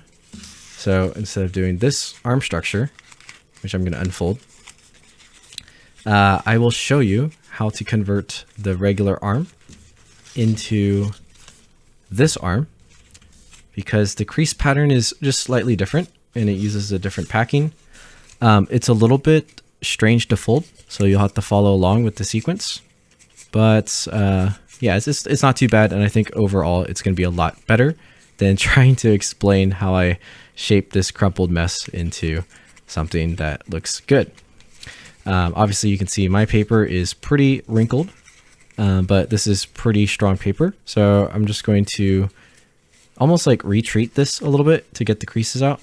And then I will show you the sequence on this side of the paper. Yeah, we'll get to it in a little bit. All right, so let's go and get started on this new arm, new fingers.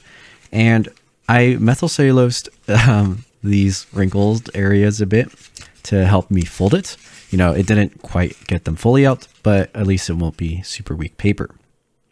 So you're going to have your flap like this. This is how it is in the crease pattern. So yours is probably looking a lot better than mine is currently. And essentially the important flap is this one right here. So if you take a look from the tip of your fingers or your hand, we have a mountain fold, and then the next one is a valley fold inside. And then the next layer right here is a mountain fold. So keep remembering that for now. And what I'm going to do is actually fold a mountain fold just over that one. So through the whole flap like this, like that,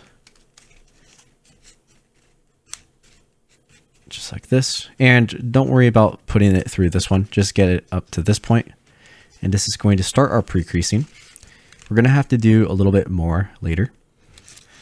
But now what we're going to do is use that crease we made as a reference point right there. And this time we are going to fold on this side, and we're folding a mountain fold from that corner across. It's basically dividing the grid in half. And that's just going to help us out a little bit later. And you crease those like decently. And again, you only need to put those on this side. You don't actually have to do it over here.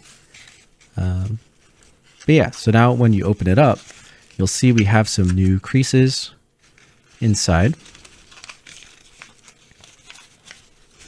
Just like this. Now, what I want you to do is remember, like really try to remember these creases, especially this one that starts it.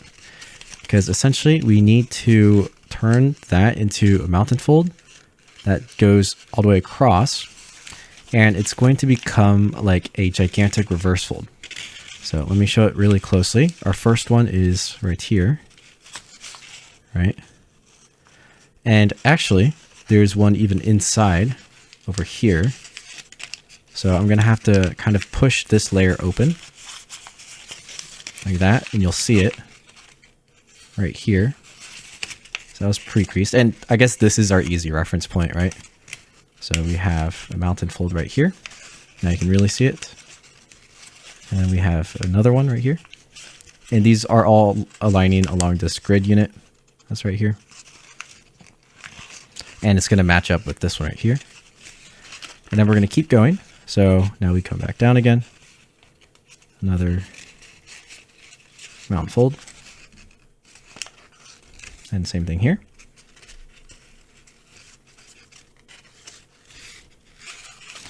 And all the way to the end.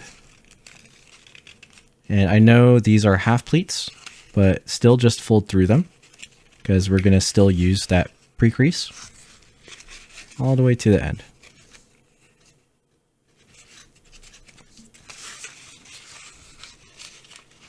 All right, so now let's resolve these half pleats first.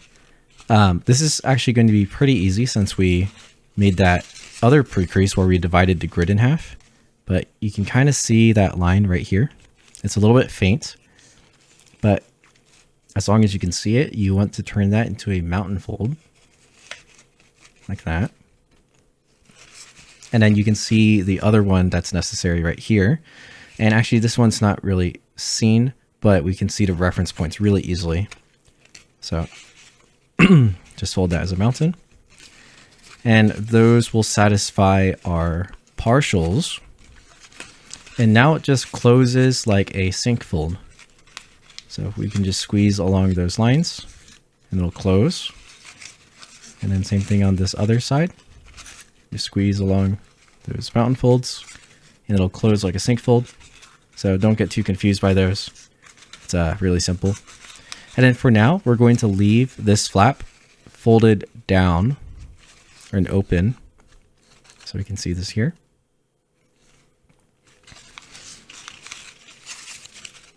And then from here, we should be able to close everything. And in order to close everything, we just have to probably flip some grid units. So this one's like that. This one's up here like this. And then it's kind of going to be like that. This area won't lie flat yet, but at least it can kind of fold like that. And yours is probably going to look a lot cleaner than mine.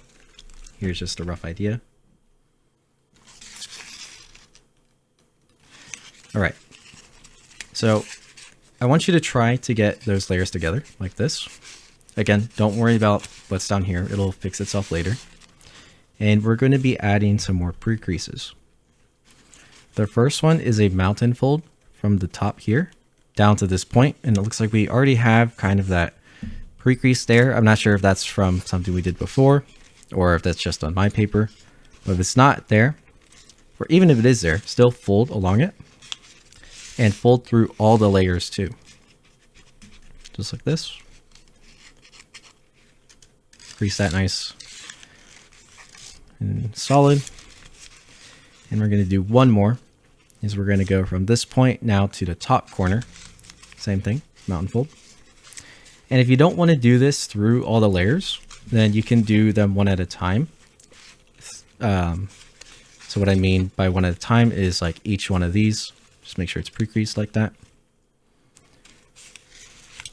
And it should be okay. Now we're going to do one more pre-crease, which this one might already be done. But if you notice here, we have like the corner, very corner of the paper. You just want to make sure there's a mountain fold from this corner right here all the way through to the corner. So this is basically like the middle diagonal line through the end. Just like that. And it can actually just kind of hang out over here. I think this part isn't agreeing with it yet, but just kind of have it out to the side for now and forget about it until we solve the rest of these. And so let's jump into what to do here. All right, so let's continue. Now, you might be asking what's going on with these things we just pre-creased. And if I open it up a little bit, we can actually see they form diamonds, which, you know, I think you're quite familiar with diamonds already. But these diamonds are normal. They're easy to do. They're just basically 1 unit flaps on the edge. So for example, let's take this one, which is the outermost one. I can just kind of poke down on these mountain folds and we can see how it's going to fold for us. These are pre-creased valley at the moment, but I can just fold through, turn them into mountains, just like this. And then when I fold them together and fold it, actually you can even fold down for now. But if we fold it up, oh, got stuck. You can see how it becomes a flap. And it's just going to stick down here for now because the others aren't done yet. We have a flap here. This is going to be its own flap. One up here, one over here. And if I open it back up a little bit, you can see what happened. And we can just continue. Now, I advise you to pre-crease everything into mountain before you start collapsing the rest.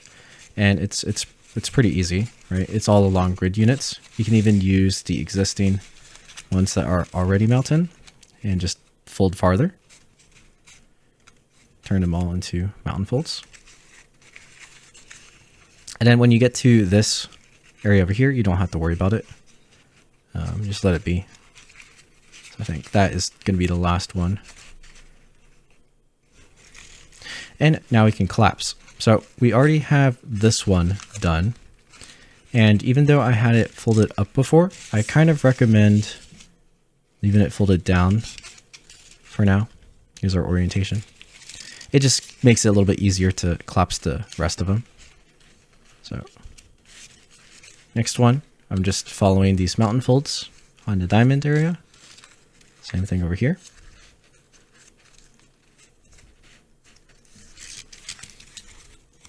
And there we have it. Pretty simple. You can fold that to the side. And now this whole thing should fold flat. If you want to spread the layers a little bit, you can just push these over the side over there. And then now that they're all now that they're all collapsed, we can valley fold this flap up, and that kind of helps, you know, lock them into place. Not really lock them, but we'll be doing some more stuff with them very soon. Let's flip it over so you can see what our arm currently looks like. Looks like this. You can see how it kind of will turn into our hand later, which is on this side. Right. So now I'm going to show you how to turn it into the hand. And actually, before we do that, we got one more thing to do, or two more things to do. And that is just to thin out some of these layers before we turn it into the hand. So let's start on this side, so underneath. And we should have these two flaps right here. You can see them like that. And what I want you to do is make a pre-crease, fold the tip to the edge here. So we're basically folding them in half.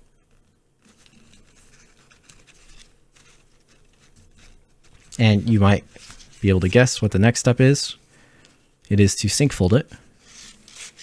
And this is just a regular open sink. So go ahead and do that. It's a pretty easy open sink because it's so close to the edge.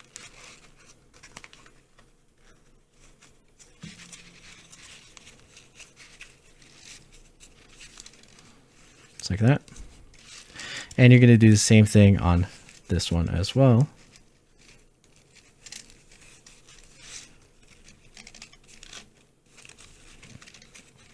This one you might have to open up just a little bit more to open sink it. But again, it's pretty easy open sink. Might be a little bit small if you're using like 40 centimeter paper. Still shouldn't be that bad, actually.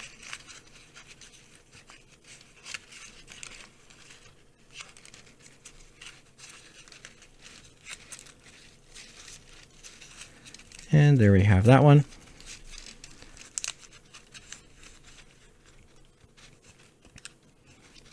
We can fold those back over. And now, again, let's fold this one up in case yours wasn't up already. Because our next target is this one right here, this flap. So the one that's next to the smaller ones that we just sync folded. And I'm going to pre-crease an angle bisector.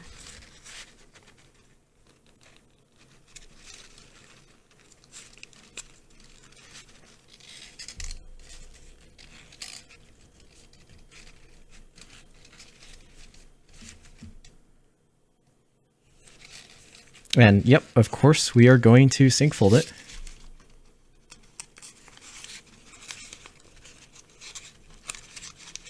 This is also just a regular open sync.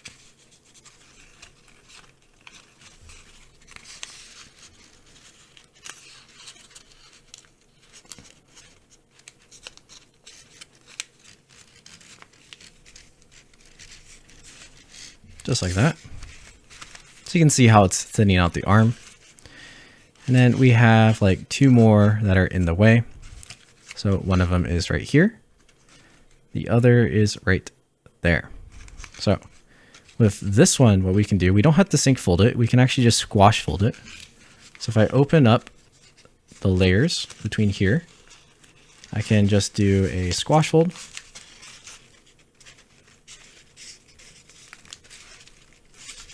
And it's just like a regular ridge squash.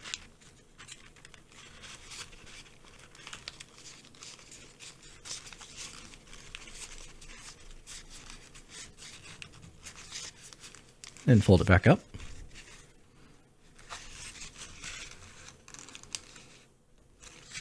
And now we have this last flap right here. And this one is just mildly tricky.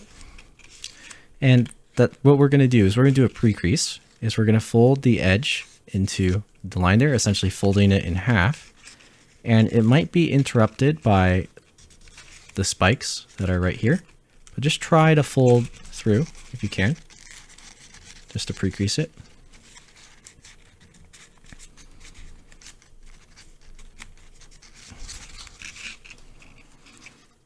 You can unfold it. And now what we're going to do is a mixed sync. So this top part of it will be an open sync, which will be really easy.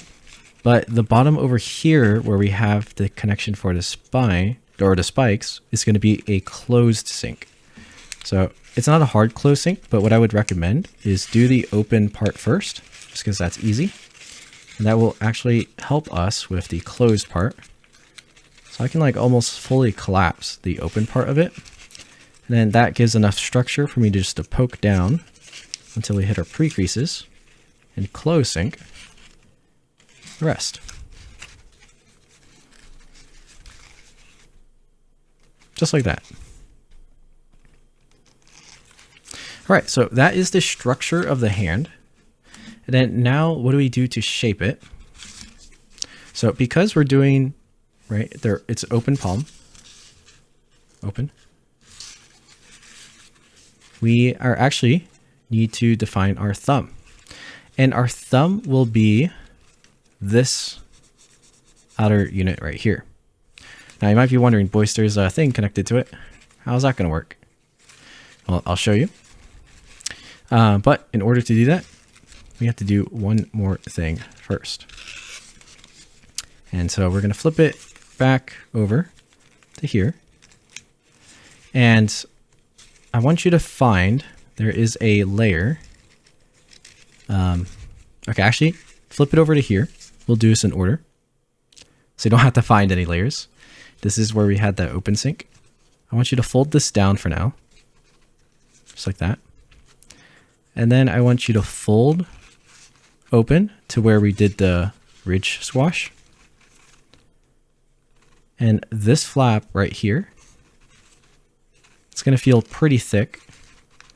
We're going to valley fold that down. And this is kind of just to get it out of the way for now.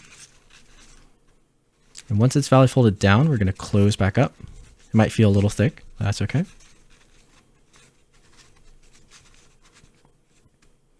All right. Then we have some other extra flaps over here. That's okay. You can just leave them for now. But later on, we're actually going to be folding them upwards. So like this. Actually, we can do that now. Why not do that now? So there should be two flaps. One of them is going to be right here. And the other one was that one that we had folded down earlier.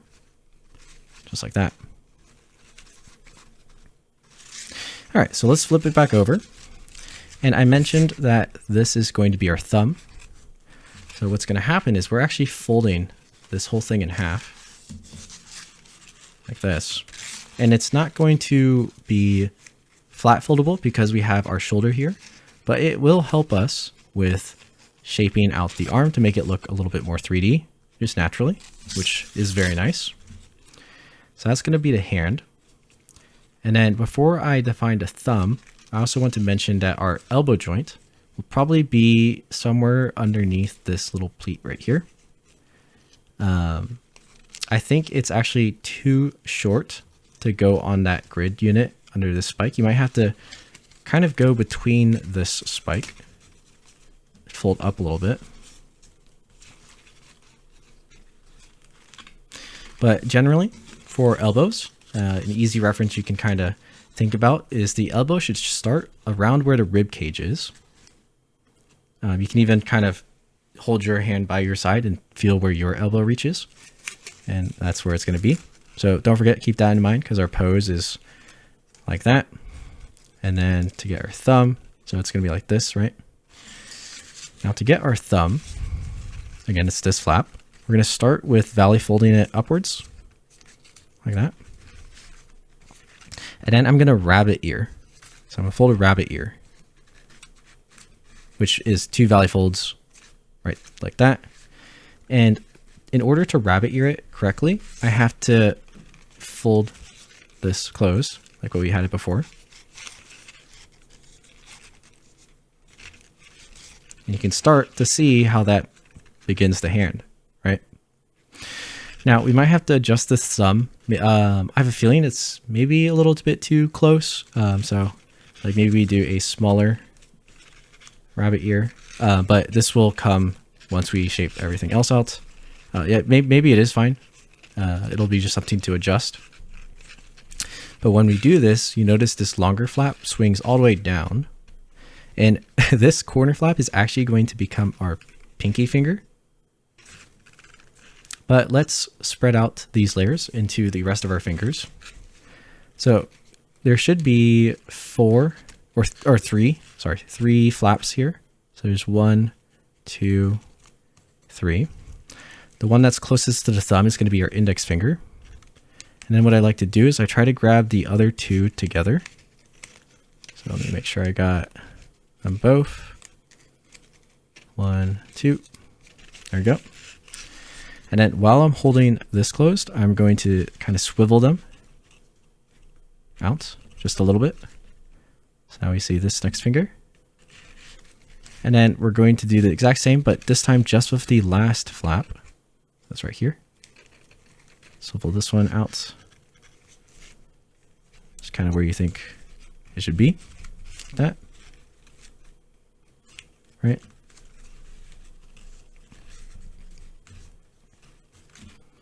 And then lastly, we need our pinky finger, which is going to be this one.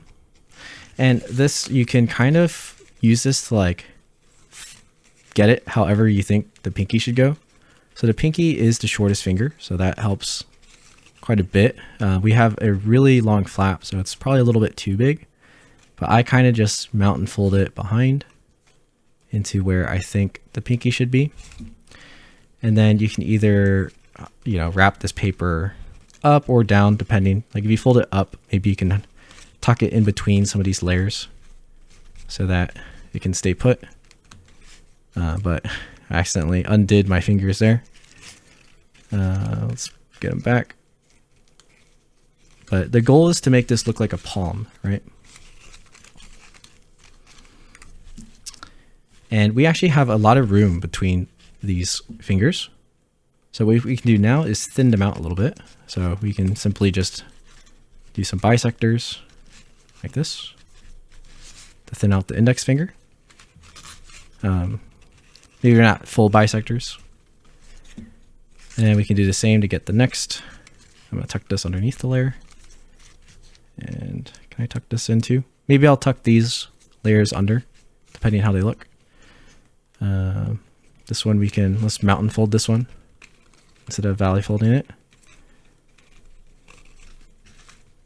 All right, so now we're starting to see our fingers a bit more. And then same thing with this one. I can kind of just do a mountain fold here. Got a longer finger.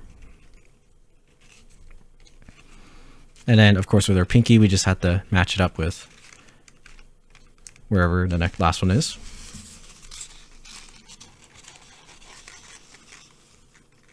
And so that's our palm. Now, of course, you're going to have to take some time to probably MC it so that the palm isn't like, see how this layer is really open? You want it to be closed, and use your palm as a reference, right? An open palm. It's kind of concave. So you would want to shape in a concave between the palm to try to make it look, you know, realistic. Not really realistic, but just to match the structure. Because if you leave it like this, it just looks bad, right? The other thing to do is maybe thin out the wrist. So it's already thinned out partially because of what we have going on here. But maybe you can just define a little bit more of the wrist joint of it in flexion this way or something like that. But I'll leave that up to you, and we'll probably talk about it a little bit more in the final shaping, which is going to be just like, you know, the touch-ups and everything else. But you can probably spend quite a lot of time like messing around with this until it looks good. I can quickly show you the other arm, which looks a little bit cleaner.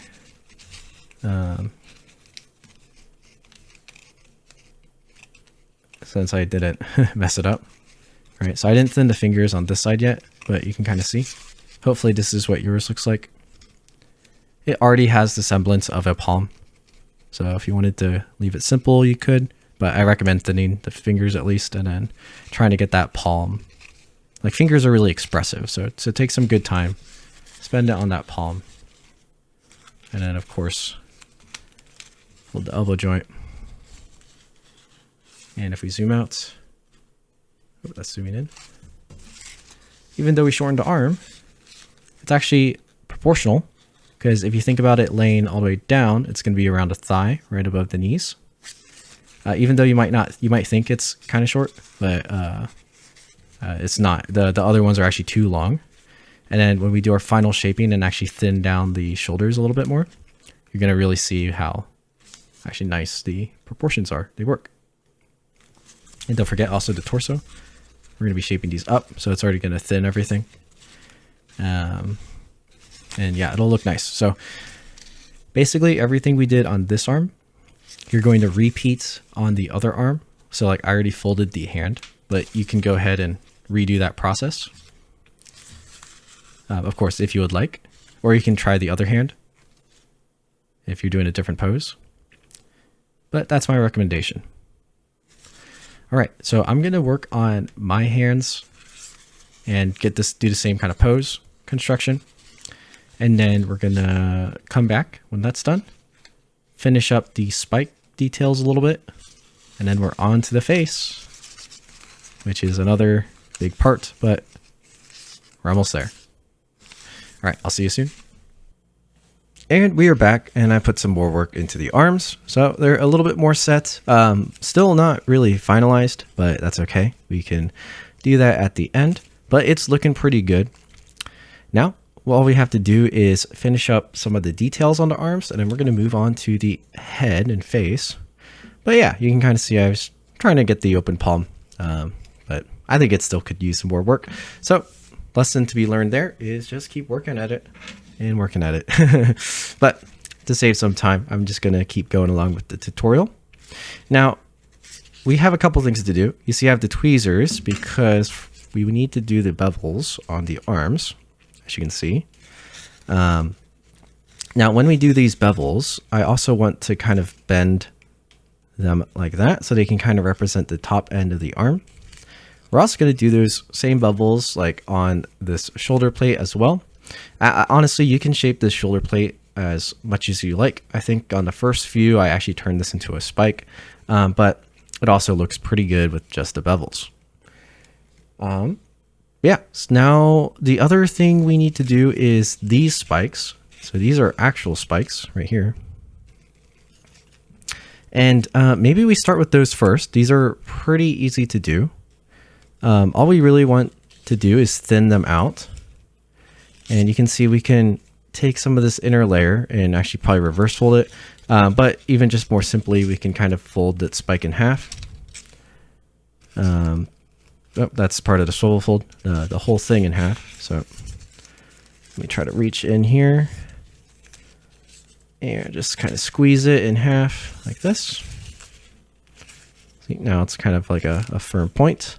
And then I like to just give it a little bit of a curl in kind of any direction. And it's add some little detail to the shoulder. And then same thing with the one on the bottom. Now, this might be a little bit hard to reach, so just do your best. If you want, you can probably pull it out to the side a little bit, increase it down just to give it some other direction. Let's fold that. This one's going to be a little bit thicker, so let's start it with my tweezers just to help. And then if it's too thick on your paper, then of course you can use some MC to get it a little bit softer and then shape it from there. Not a bad idea.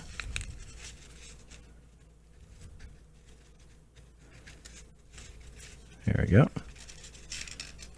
And just like that, we have turned them into little spikes. Now we can continue the same sort of thing. We also have these spikes over here, which we're going to treat the same as the ones we did on the leg. So a quick reminder for that, I kind of just fold them like a rabbit ear.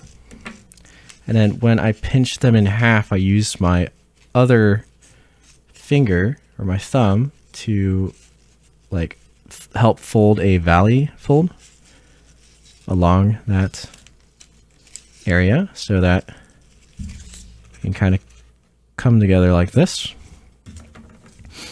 We'll do the same thing for the next one. Start the rabbit ear and pinch it into the rabbit ear. Oh, needs a little bit more.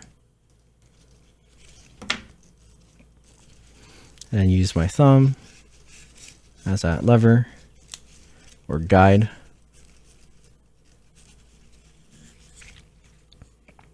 There we have those spikes. All right, so that's looking pretty good. Now, if you are using, or if you are folding the 40 grid version or any larger grid version, you probably have spikes on this side as well as these spikes. So go ahead and do that as well. We do not have that on this one, but that's totally fine. It would basically just be the same thing. Now we can start on those bevels. So earlier we had swivel folds to make that kind of shape or a little rhombus shape. So try to keep those intact as much as possible as you do these bevels. Might be a little bit difficult and they might pop out a little bit like you saw me or you saw in mine, but you can just put them back. It's all good. And then just get those bevels in. Same process as we've done before. You're most likely very used to this already, so I'm not gonna, talk too much on them. You just kind of got to do them. But I will at least show myself doing them. So you can see that it's the same.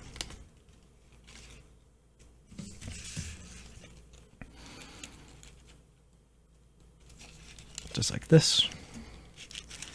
And then we are defining them more.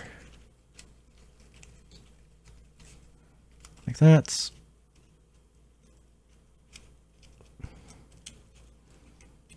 Like that.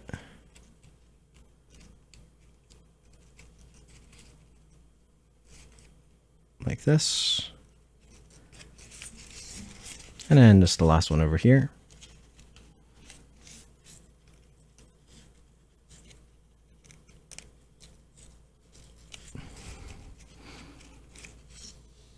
Just like that.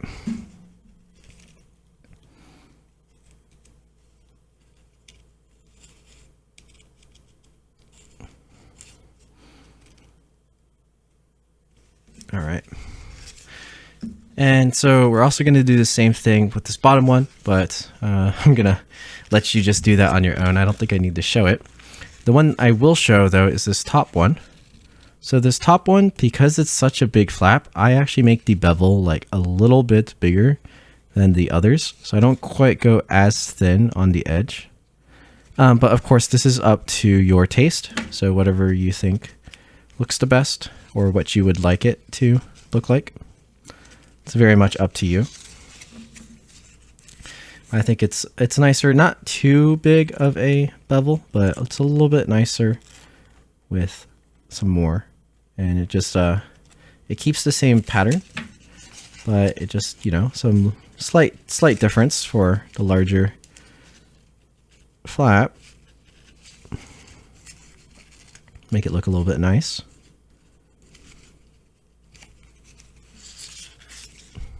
Like that. And then the other side over here.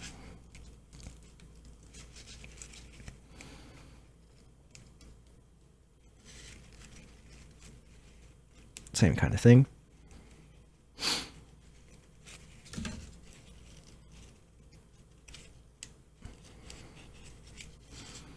Now, one thing that's fun about this bevel technique, and I might have mentioned it earlier, but yeah, even models that aren't this design, so like maybe you're folding a samurai, you can still do this technique on some of those flaps, and feel free just to experiment with adding this kind of texture to other designs as well.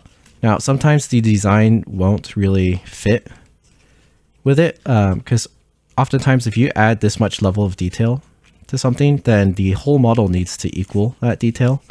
Otherwise, it looks very strange and off-putting, or like overshaped in only one area. But yeah, feel free to experiment. It's pretty fun. I've used this in quite a lot of different models. But this one specifically just has probably the most amount of it that I've done in terms of my designs.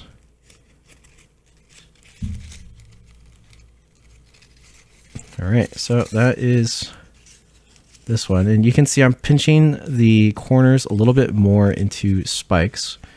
It's a kind of aggressive, so I like that sort of look.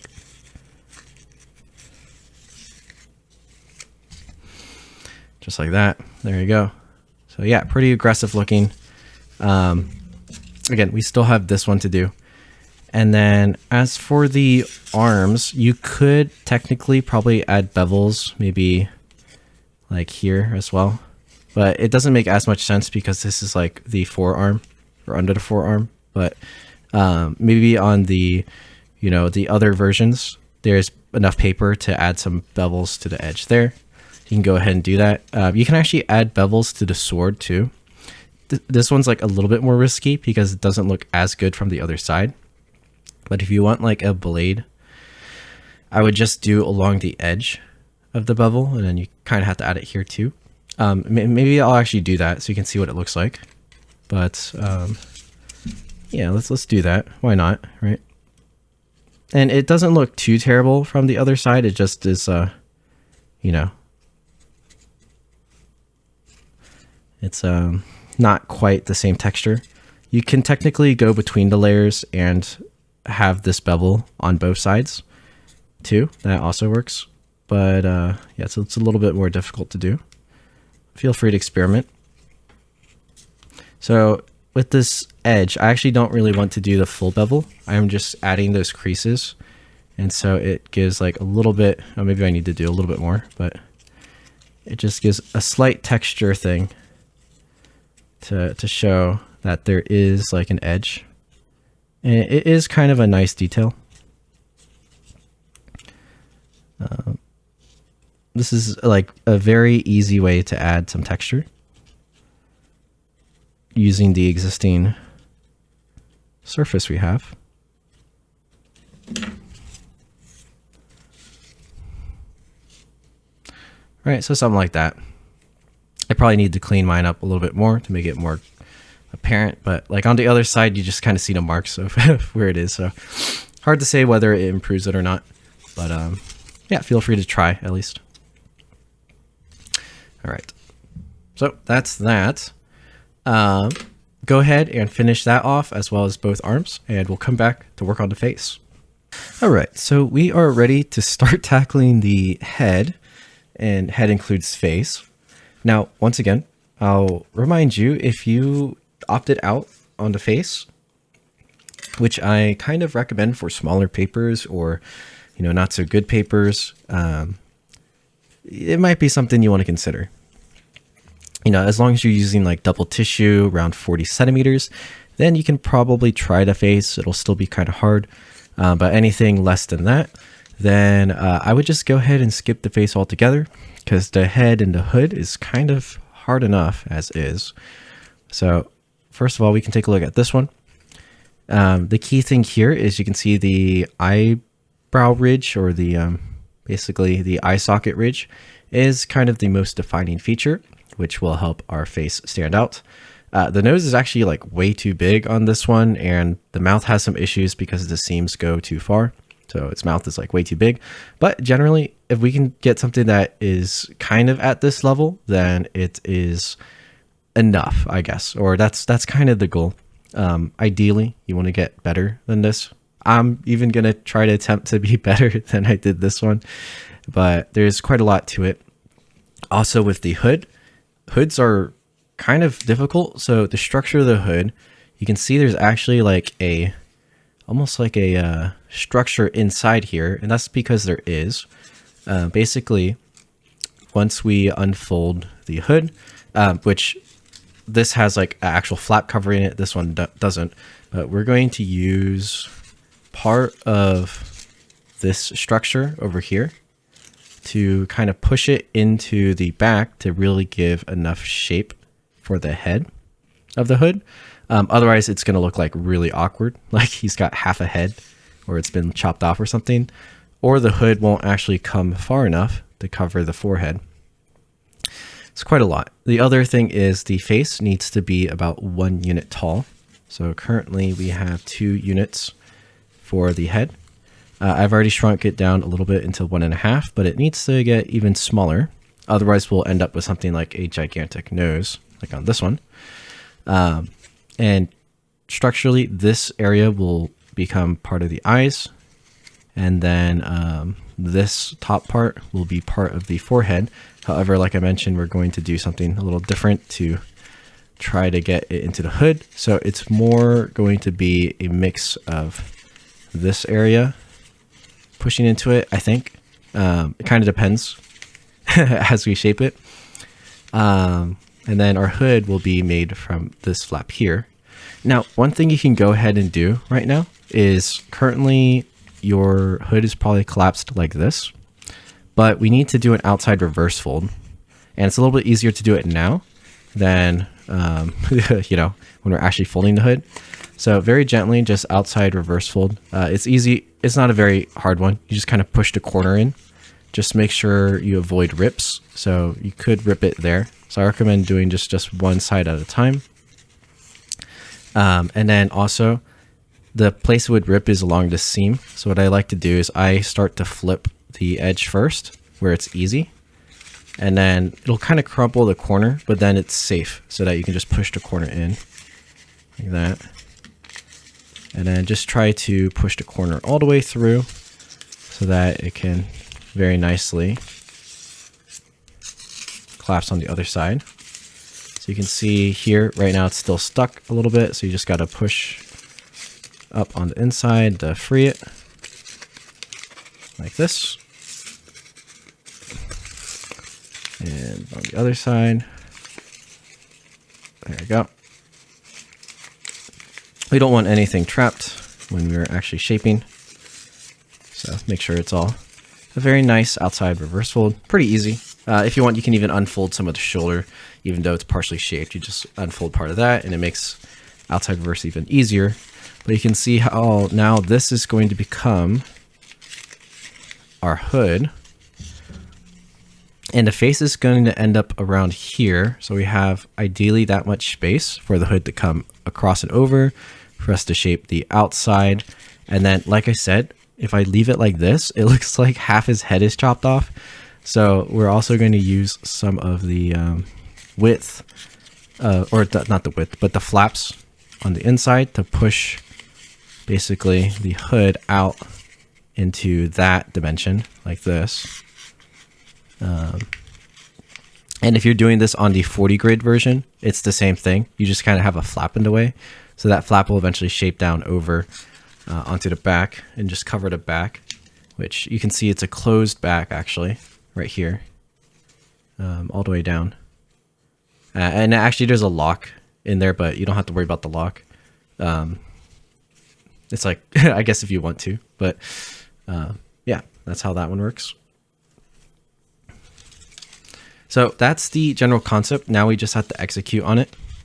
I'm going to put the hood back for now, because the first step actually will be to get the neck defined. That's kind of important. For the neck structure, we're going to start by folding it back this way and then doing, again, kind of a rabbit ear, which it won't fully lie flat, but basically a rabbit ear in to form the neck. I can show you inside of this one so you can see just kind of what's going on. On the inside there is like a rabbit ear going on. Now, one thing, because this one was thicker, I actually did like a double rabbit ear. So instead of the inside of the rabbit ear being a valley, it was actually a mountain like that. And then these sides were kind of pulled in like that. So there's a couple of ways you can do the neck. Actually, maybe that's the better way, just because we don't quite have enough space to do a full rabbit ear. But if your neck ends up looking too long in this way, then just treat it as a normal rabbit ear and it'll squish down a little bit further. Now, one thing I advise, this area has a lot of layers, even on the regular assassin version. So get it wet with MC first. Pretty well so that it softens up. That way, while you're doing this, it doesn't affect the rest of your shaping. Because all these layers, they're probably tied to other things like in the shoulders and the chest and the arms. So you want to at least MC just the inside layers kind of around the neck area where we're going to be folding. So it gets a little bit easier to shape just on its own. And this really feels like wet shaping.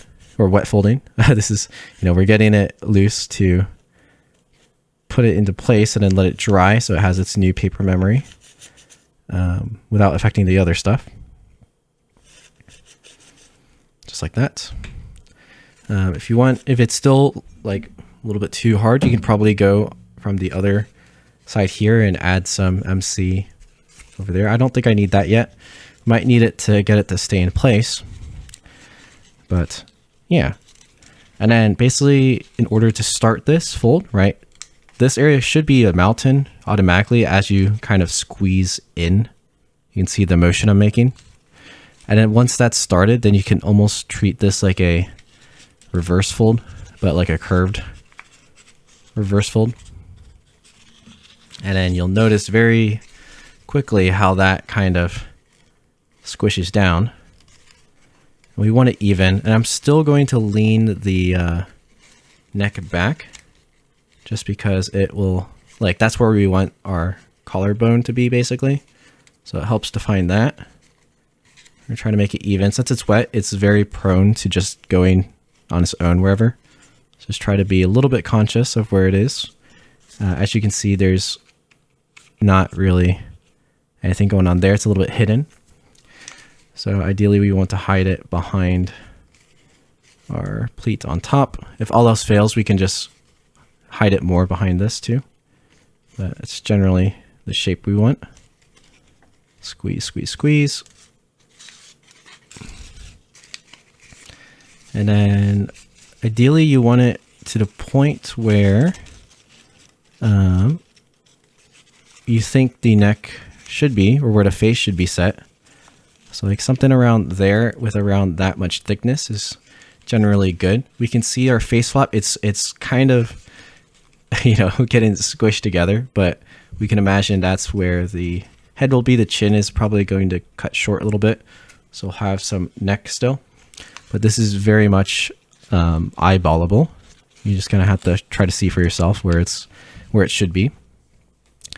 Now, one thing here is you need to get it to dry in the right position. So depending on your pose, this would be the time to make him look one way or the other slightly, if that's what you're going for. If you want him to look to the left or the right a little bit. In our case, we wanted him to be looking upwards a little bit. So for that, I'm going to keep the neck almost like this. And honestly, we could probably do the face looking upwards just with the face shaping. So something around like that should be good. But the paper really isn't wanting to stay. And this would also be a really bad area to use a clip in. One, because it's too big. And two, because it's going to squeeze the paper like too tight. We don't want our neck to be a stick, right? That doesn't make any sense. We still want it to have some depth, which is provided just by those shadows there. So what's the kind of compromise in order to keep this like that? Normally we would be able to use a wire, but that might leave a mark, and it can't on this because we have our hood in the way. What I like to do is, this is where I use my tweezers. I either use tweezers or some pliers, but pliers, since they're heavy, you got to be a little bit more careful. But I can just kind of stick that over like this, and generally this actually has enough tension to hold it in place. Now, if you're using tweezers that don't, or you have something that doesn't quite hold like that, now you can take your clip and pinch it over the end, right? So the farther you go up, the more it's going to squeeze. So I don't want it to squeeze that much. So I'm just going to put it like right there, and maybe a little bit more. And this is how you can like micro adjust the thickness that your tweezers are squeezing on the on the flap there, and that'll help keep it in place for it to dry. So you can kind of see that. It's hard to keep in focus, but I think you can kind of see something like that, right? And so with that, now we just need to let it dry, and it should be good. If you don't have a clip like this, the other thing you could do is you could wrap tape around, or any kind of, tape would probably be good. I think wire would slip off, but something to hold that in place while it is holding this in place. So yeah, go ahead, let that dry. And honestly, I think I don't even need the clip, and that should be plenty for us to do.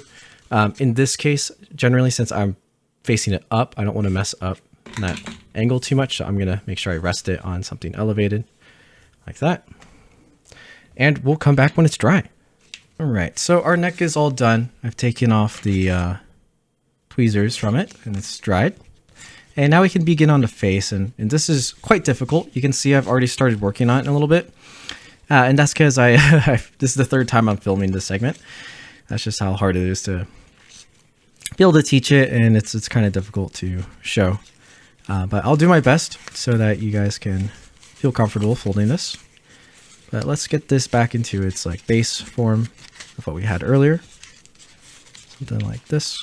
Fold it down. All right, so we have like this, and you can see on mine, it's like not really folded flat. It's kind of fighting me, and you should kind of expect it to, just because it's not fully flat. But from here, you can kind of start to see where our nose was, and essentially all that is a reverse fold and swivel fold, more of a swivel fold. And I am defining the nose line, and it's pretty thin, right along there. And then I'm just swiveling the rest of the paper down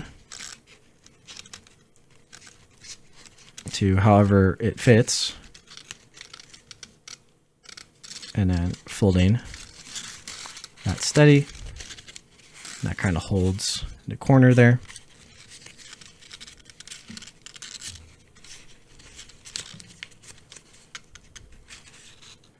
Like that, right? And then we're going to do the same thing on the other side. Let's get this swivel.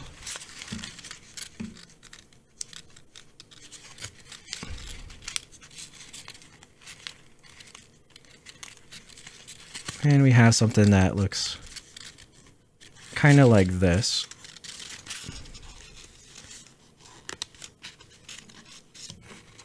And then here's where some of the tricky part begins. Let's make sure you can see this. This is where we start the eyes. Now, the thing is with this structure, this nose is actually too big. If you start the eyes up here, that's prospectively a big nose. It's actually got to be a little bit smaller and a little bit thinner. We don't have to worry about the thinness as much because we can shape this.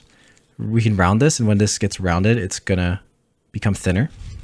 The main thing is we need to get our brow ridge in the correct spot so that the nose isn't too big. And that should be somewhere like around here, maybe. So that is like half the total length-ish, but you're really gonna have to eyeball this and test it. It's gonna be a lot more common that yours is gonna be too big than too small. So really try to make sure it is actually small enough and not too big. Now, actually, this face structure, I believe I've shown it in a tutorial in the past. So feel free to check that out. But I'm going to try to reteach it again because in the past, it really wasn't that great. And even on this one, like the nose is still too big, even though the brow is kind of nice. But yeah, just keep that in mind. This is going to take a lot of work to get right. But yeah. So right now we have our small nose, but we have like too much paper here in order to make the brow ridge, but we can kind of just fold it up into itself and then start shaping from here. Now, the next thing is to do the eyes, and the eyes, these we're just doing like the brow ridge. So I want you to maybe watch some drawing tutorials, watch videos on how to draw the face, and you're going to understand, or draw eyes even. And a lot of time it's going to start from what your skull, actually, the eye socket is going to look like. And that's where you should really start in what you define. But that is what this layer is going to be. You're going to be defining that top end of the brow. And it, you know, it's hard to do without reference. So grab those references and then go from there. But essentially from this point, it's, you know, a little bit adjustable. We have that paper to go through, but it can take hours to actually get it to look good. And to get it into the right kind of format, because yeah, it's like a lot of small stuff. There's no exact way to fold it to make it look exactly like it should. You're just going to have to do a lot of trial and error and practice to get it to look nice. And then you can see that we have this extra paper over here. Now there's two things we can do. We want it to turn it into the forehead. But obviously we don't want that. We can't have that line in the middle. So you can actually use this very carefully on the top to like cover where your brow kind of is. And it kind of like extends the forehead into the correct place. And that's actually exactly what I did with this one. The forehead actually is hidden behind the layer. It's just really, really close. And you can see how that makes it the eyebrow ridge. Right, so the structure is something like part of this is actually folded back, mountain folded like this. And then the eyes are folded into here. And then this goes like right here.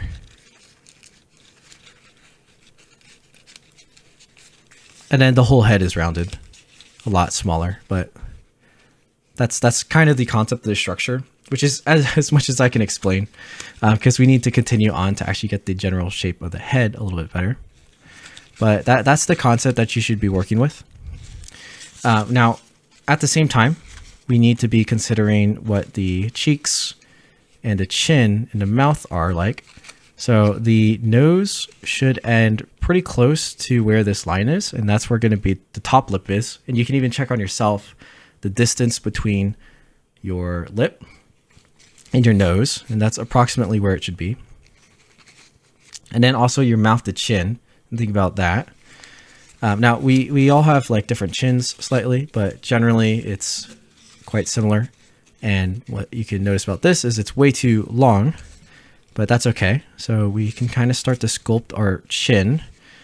Generally about halfway between the line and the edge is where you can start with to make a small enough chin, but you may need to go smaller depending on how you shape the rest of the head. And then with that, you also need to start rounding out the chin. So you can chisel it, you can make it a little bit thicker, depending on the character you're going for. Just make sure it's intentional. Don't like fold it and then justify it. Try to make it intentional. Try to make it exactly how you envisioned it to be. Don't just cope with the results, basically. Now, as you're rounding this out, another thing you have to think about is the skull. So if your chin is here, generally it should curve upwards like that. So as you are thinning it on this side, you kind of have to think about the rest of the jawline and how that's going to look as you fold these corners in. And I'm not folding super sharp right here because I know I'm going to have to adjust it later, and adjust it as I figure more and more of the head out. But at least those layers can start to take place. I'm also going to be shaping the mouth out so it's rounded. You see how it's pushed out now? This isn't really correct because I actually have to round out just the whole head. And generally with the whole head means this part with the eyes as well. And so like everything is just happening kind of all at once and rounding. And this is where you just have to be really careful and go in stages. But next, basically, I pull all these layers together, and then what I'm going to do is get this area a little bit wet. And then that will let me round out the head to be the correct thickness. But I think this is about how tall we want the head to be. And like you can see, the nose is way too long. It's poking into our face. So when we shape it, we're really going to have to shape it down into a smaller nose and then thin out the mouth and stuff. Now, the mouth, even though it is this partial like something, it's still too wide. So what I like to do to try to help myself is define some lips or just fold enough roundness so that that's defined. But you don't really want to leave the line closed. You want to give it some sort of texture. So I like to use my tweezers and just shape it open just a little bit by pulling onto paper. But you just need to make sure it's only wide enough where the mouth is. You don't want to widen the whole flap. So it should be pretty small, right? Again, use yourself as reference or watch some videos to understand how big the mouth should be, but it should be pretty small.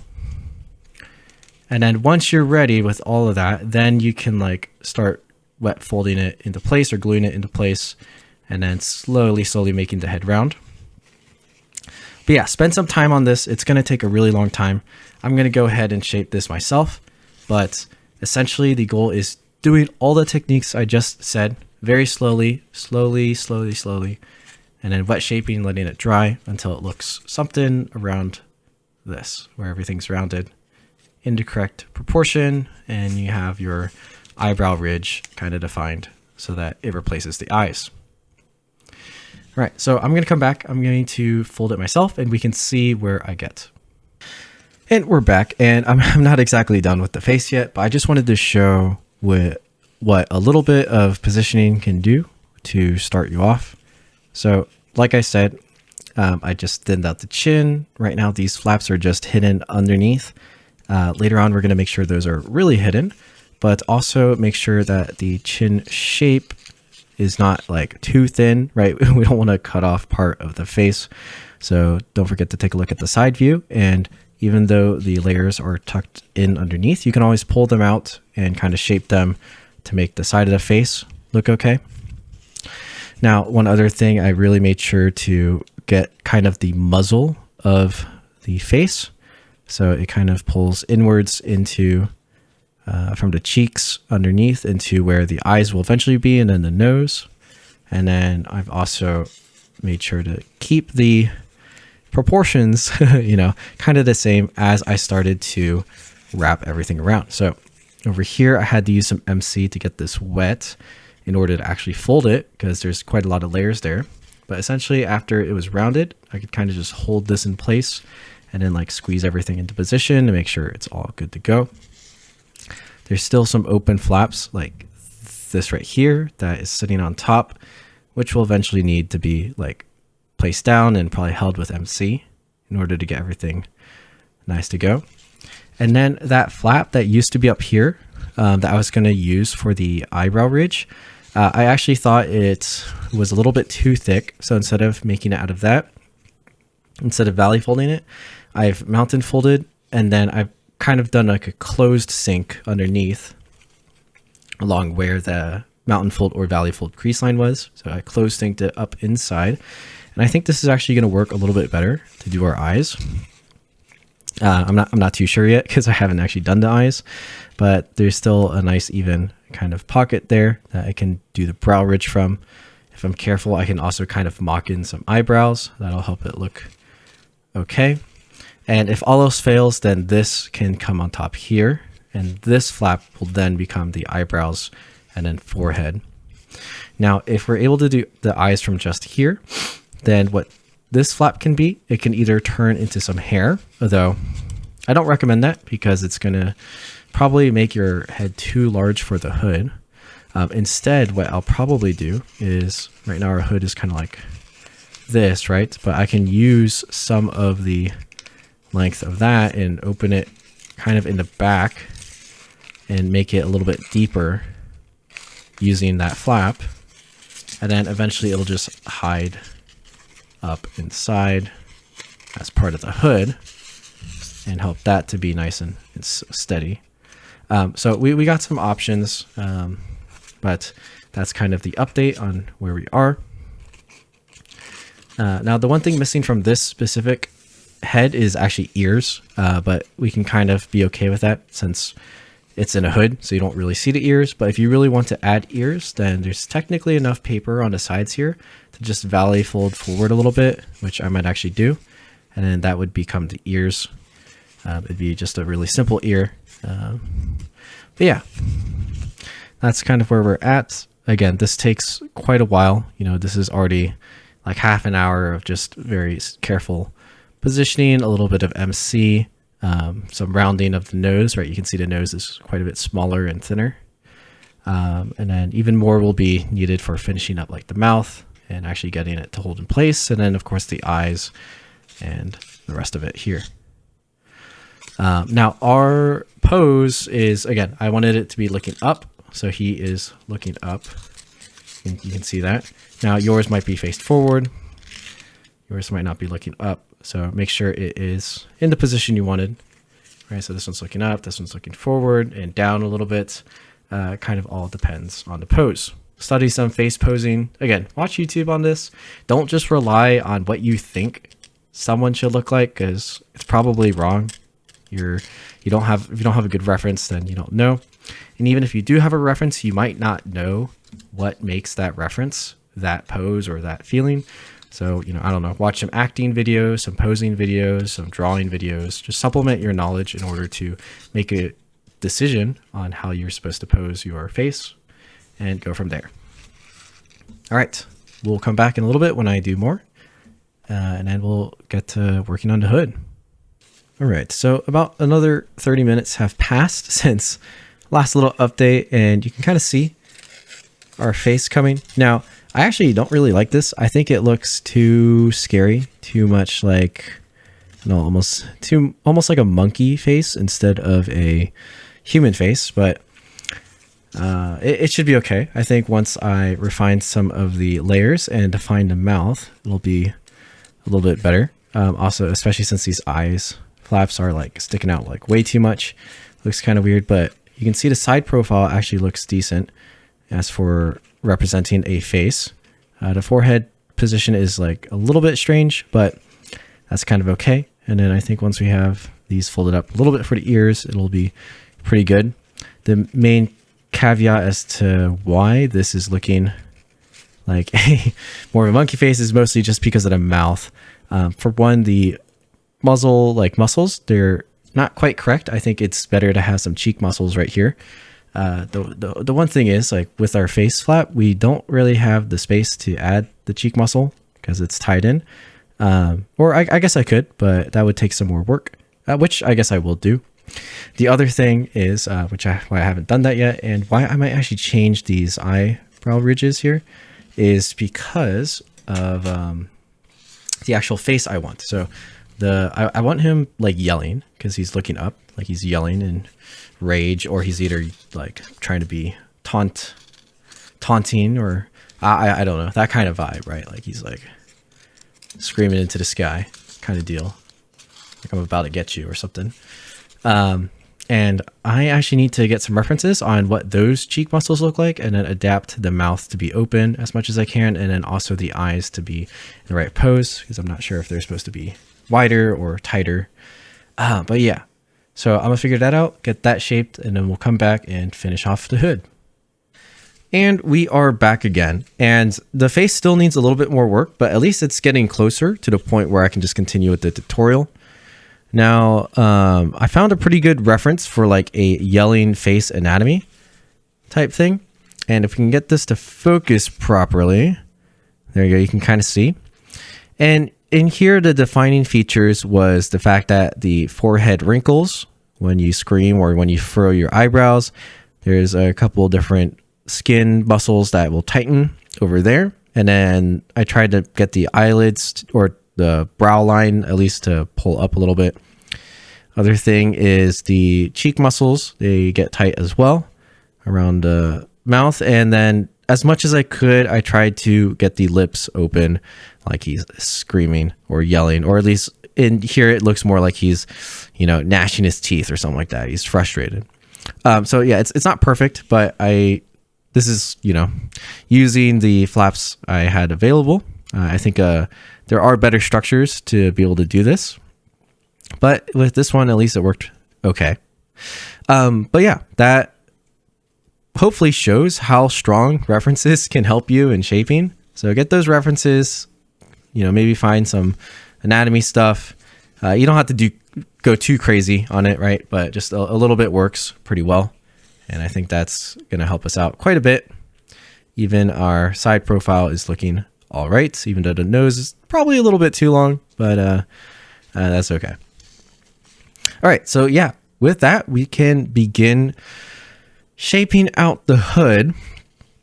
Now, one thing is, like I said, we could use this flap for hair, but it probably won't be seen. So we will actually just use that to help support the hood over here, and also to like elongate the back area as well. So let's start on that. All right, so how do we tackle this hood? I talked about it a little bit before, but the main things is we need to make sure we have enough depth in the back to encompass the head. Even though we have the head mostly shaped, there should still be a little bit more room in the back to make sure it makes sense that the hood fits. Also, by the time we fold this all the way down, it may not exactly be as far over his face as we like. It looks like we're doing all right though, because we shaped the head down, you know, quite enough. At least I remember when I was folding this one and the original one, I had to kind of do a lot to make sure the head was popped out enough. You can see there's even some little like transitions in here just to get it over the forehead. Now, again, I think this head was a little bit too large, and on this one, it is kind of a better proportional size.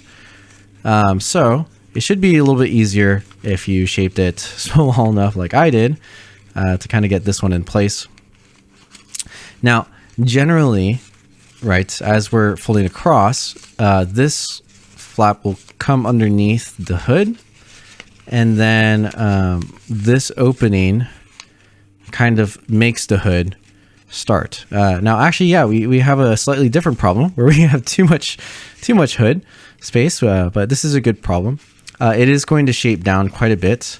And then in the back here, I think this is going to have to open up a little bit or kind of press down to get the correct shape that we desire. But, you know, already this is kind of the start of the hood.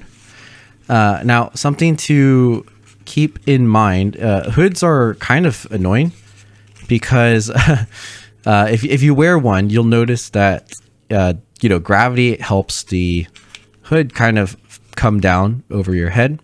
In our case, our paper kind of has a lot of resistance, so it's pushing away from gravity and won't naturally lie flat. So we have to almost artificially generate that kind of effect. And then also we want the hood to kind of stem from like the shoulder area where it would be connected to the coat.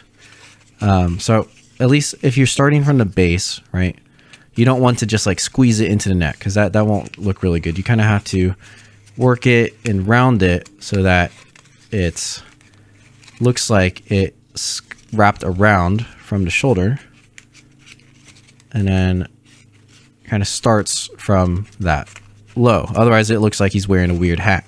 You know what I mean?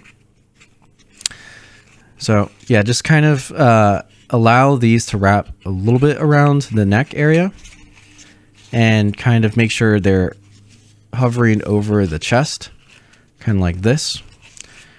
And then you can tell on this one, I did a decent job at getting the folds of the hood to kind of curl like that.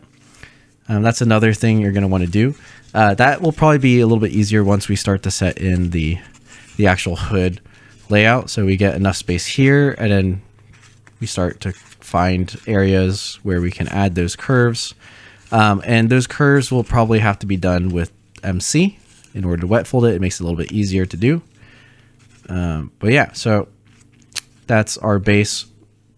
Now, if we take a look at this one again, we also have like the shape of where it stems from kind of being round. There's a little bit of a central line, but not too much, right? And this is very reminiscent of something like an Assassin's Creed kind of hood. So I recommend you try to use that as reference, like maybe a photo from Assassin's Creed, and just try to see how the layout of their hood falls.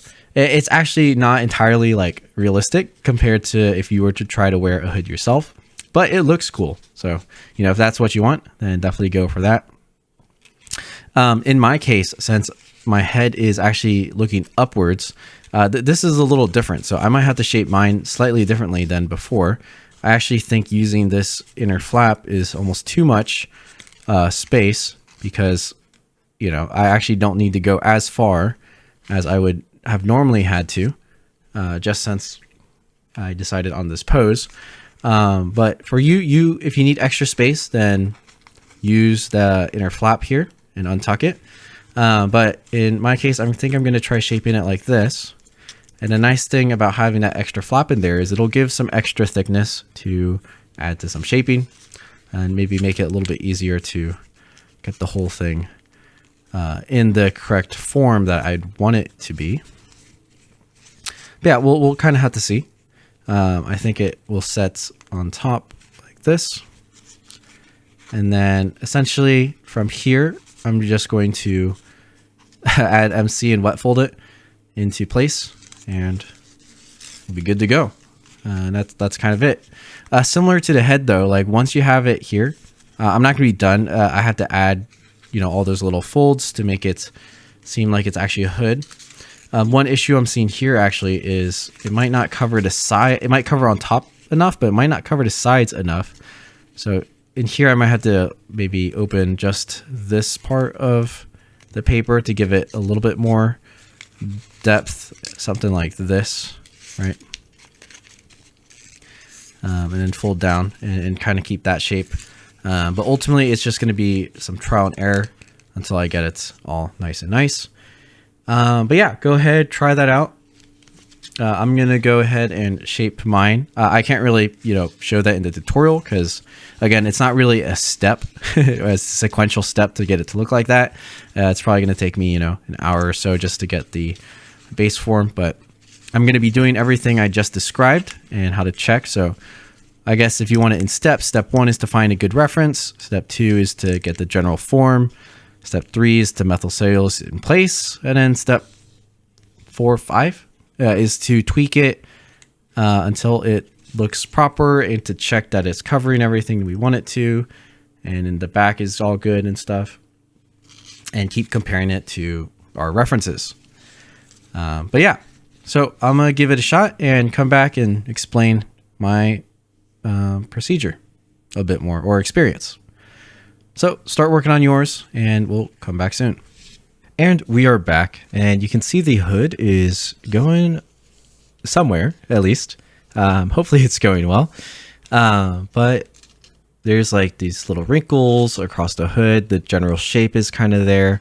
I had to do like a little swivel along here just to get it in line. And then I just tucked in some extra paper inside. This one is a little bit sloppy. It's not quite folded in, but that can be fixed. But generally, the shape is pretty good. I took a look at, what does a hood look like when they look upwards. So it makes sense. The chin is sticking out a little bit and it covers a lot of the forehead. Might cover too much actually, and it starts to actually hide some of the details I shaped in, but that's kind of okay. Now, with that done, I think we can start talking about final shaping. So what do I mean by final shaping? I think if you take a look at this fold, generally it looks, like everything has been shaped or shaping has been done on a lot of stuff.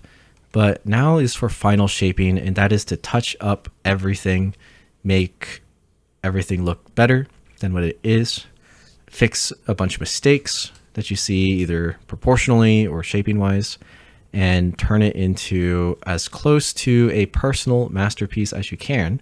Just pour all of your skills in shaping into this fold.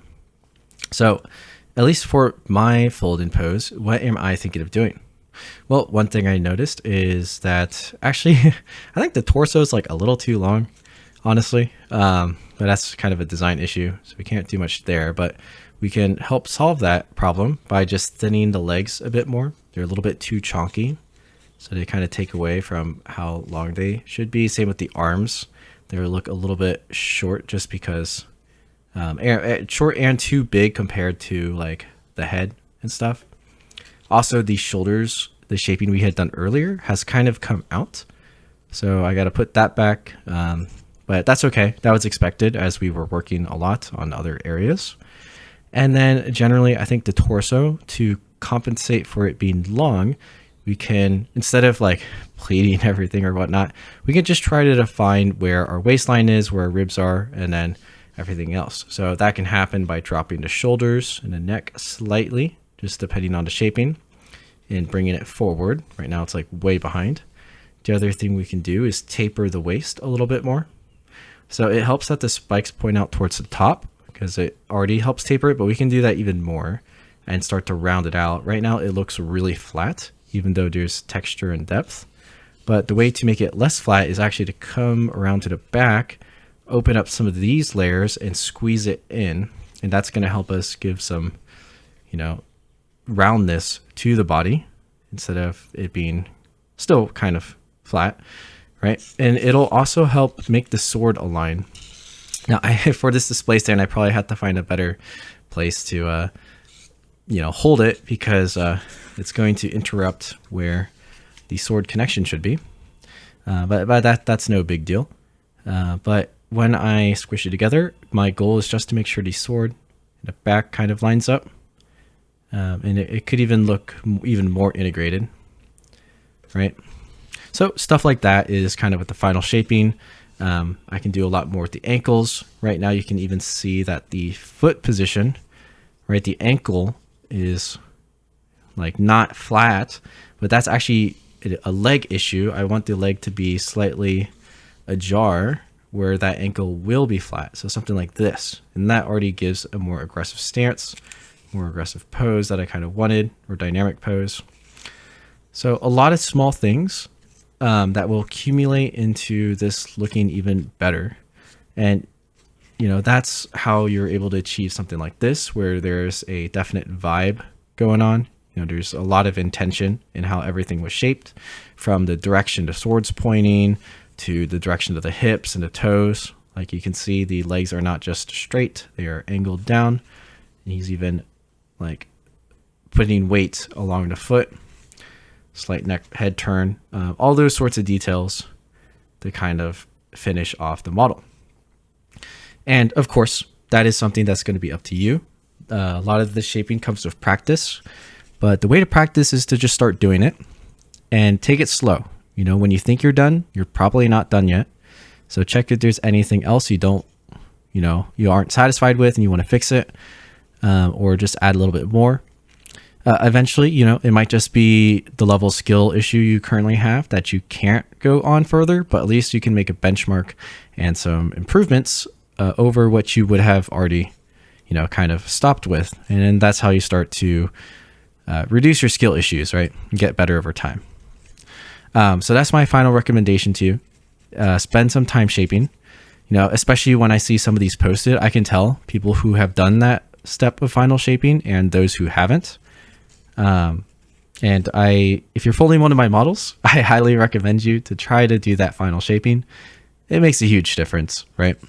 And I appreciate it even more when I see that effort go in. But yeah, so feel free to do that.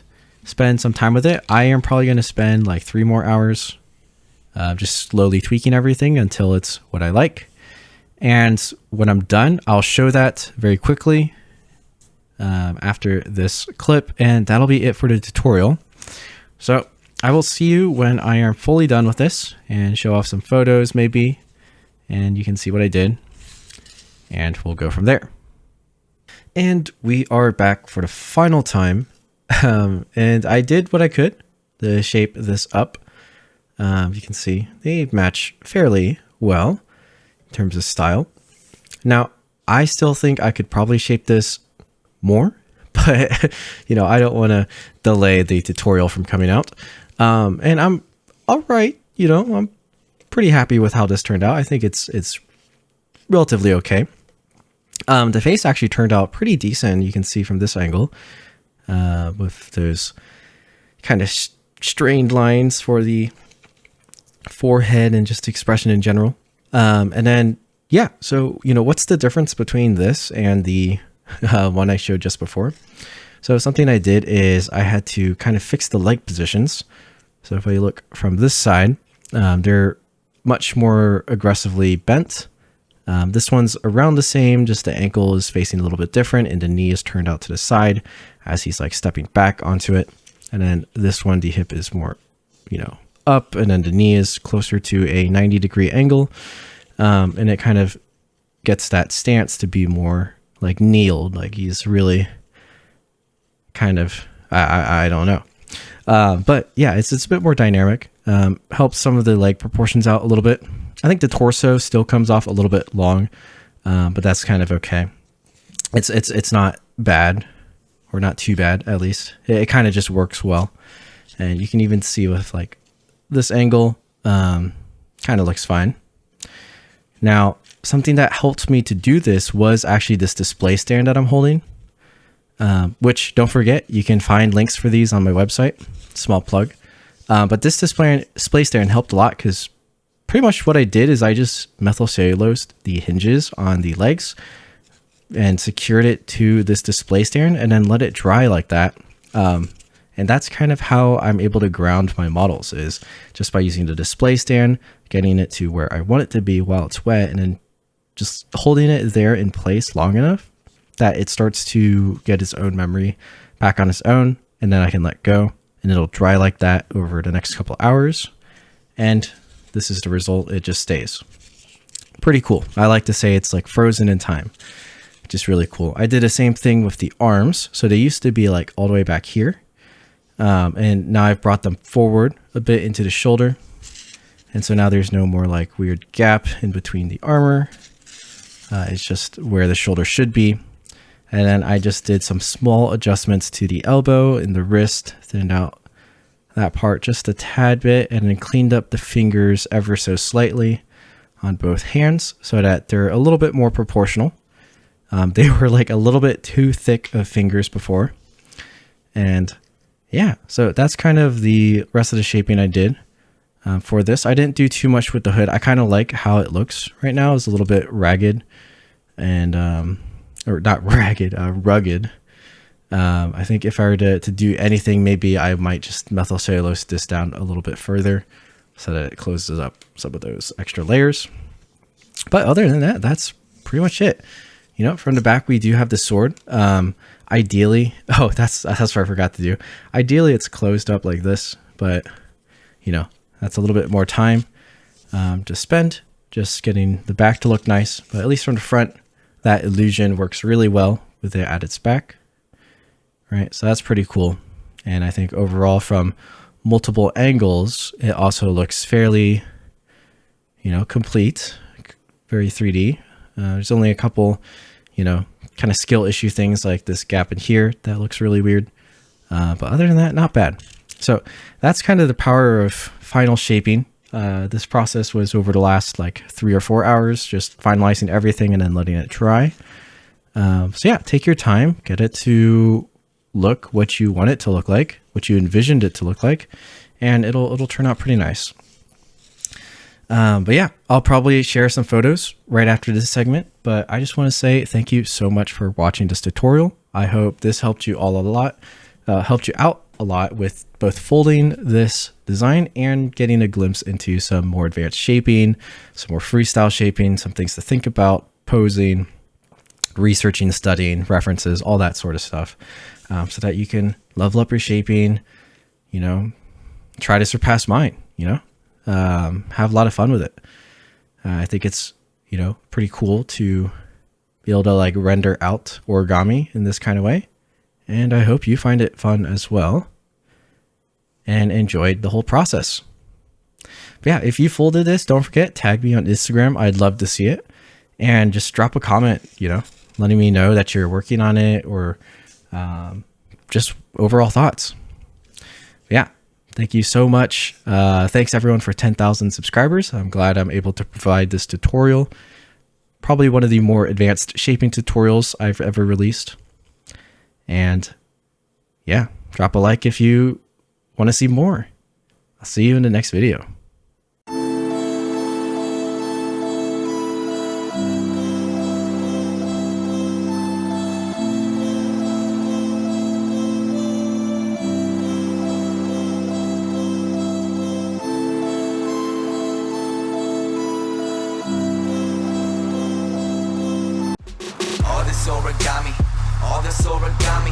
All this origami got me going kamikaze. Now I'm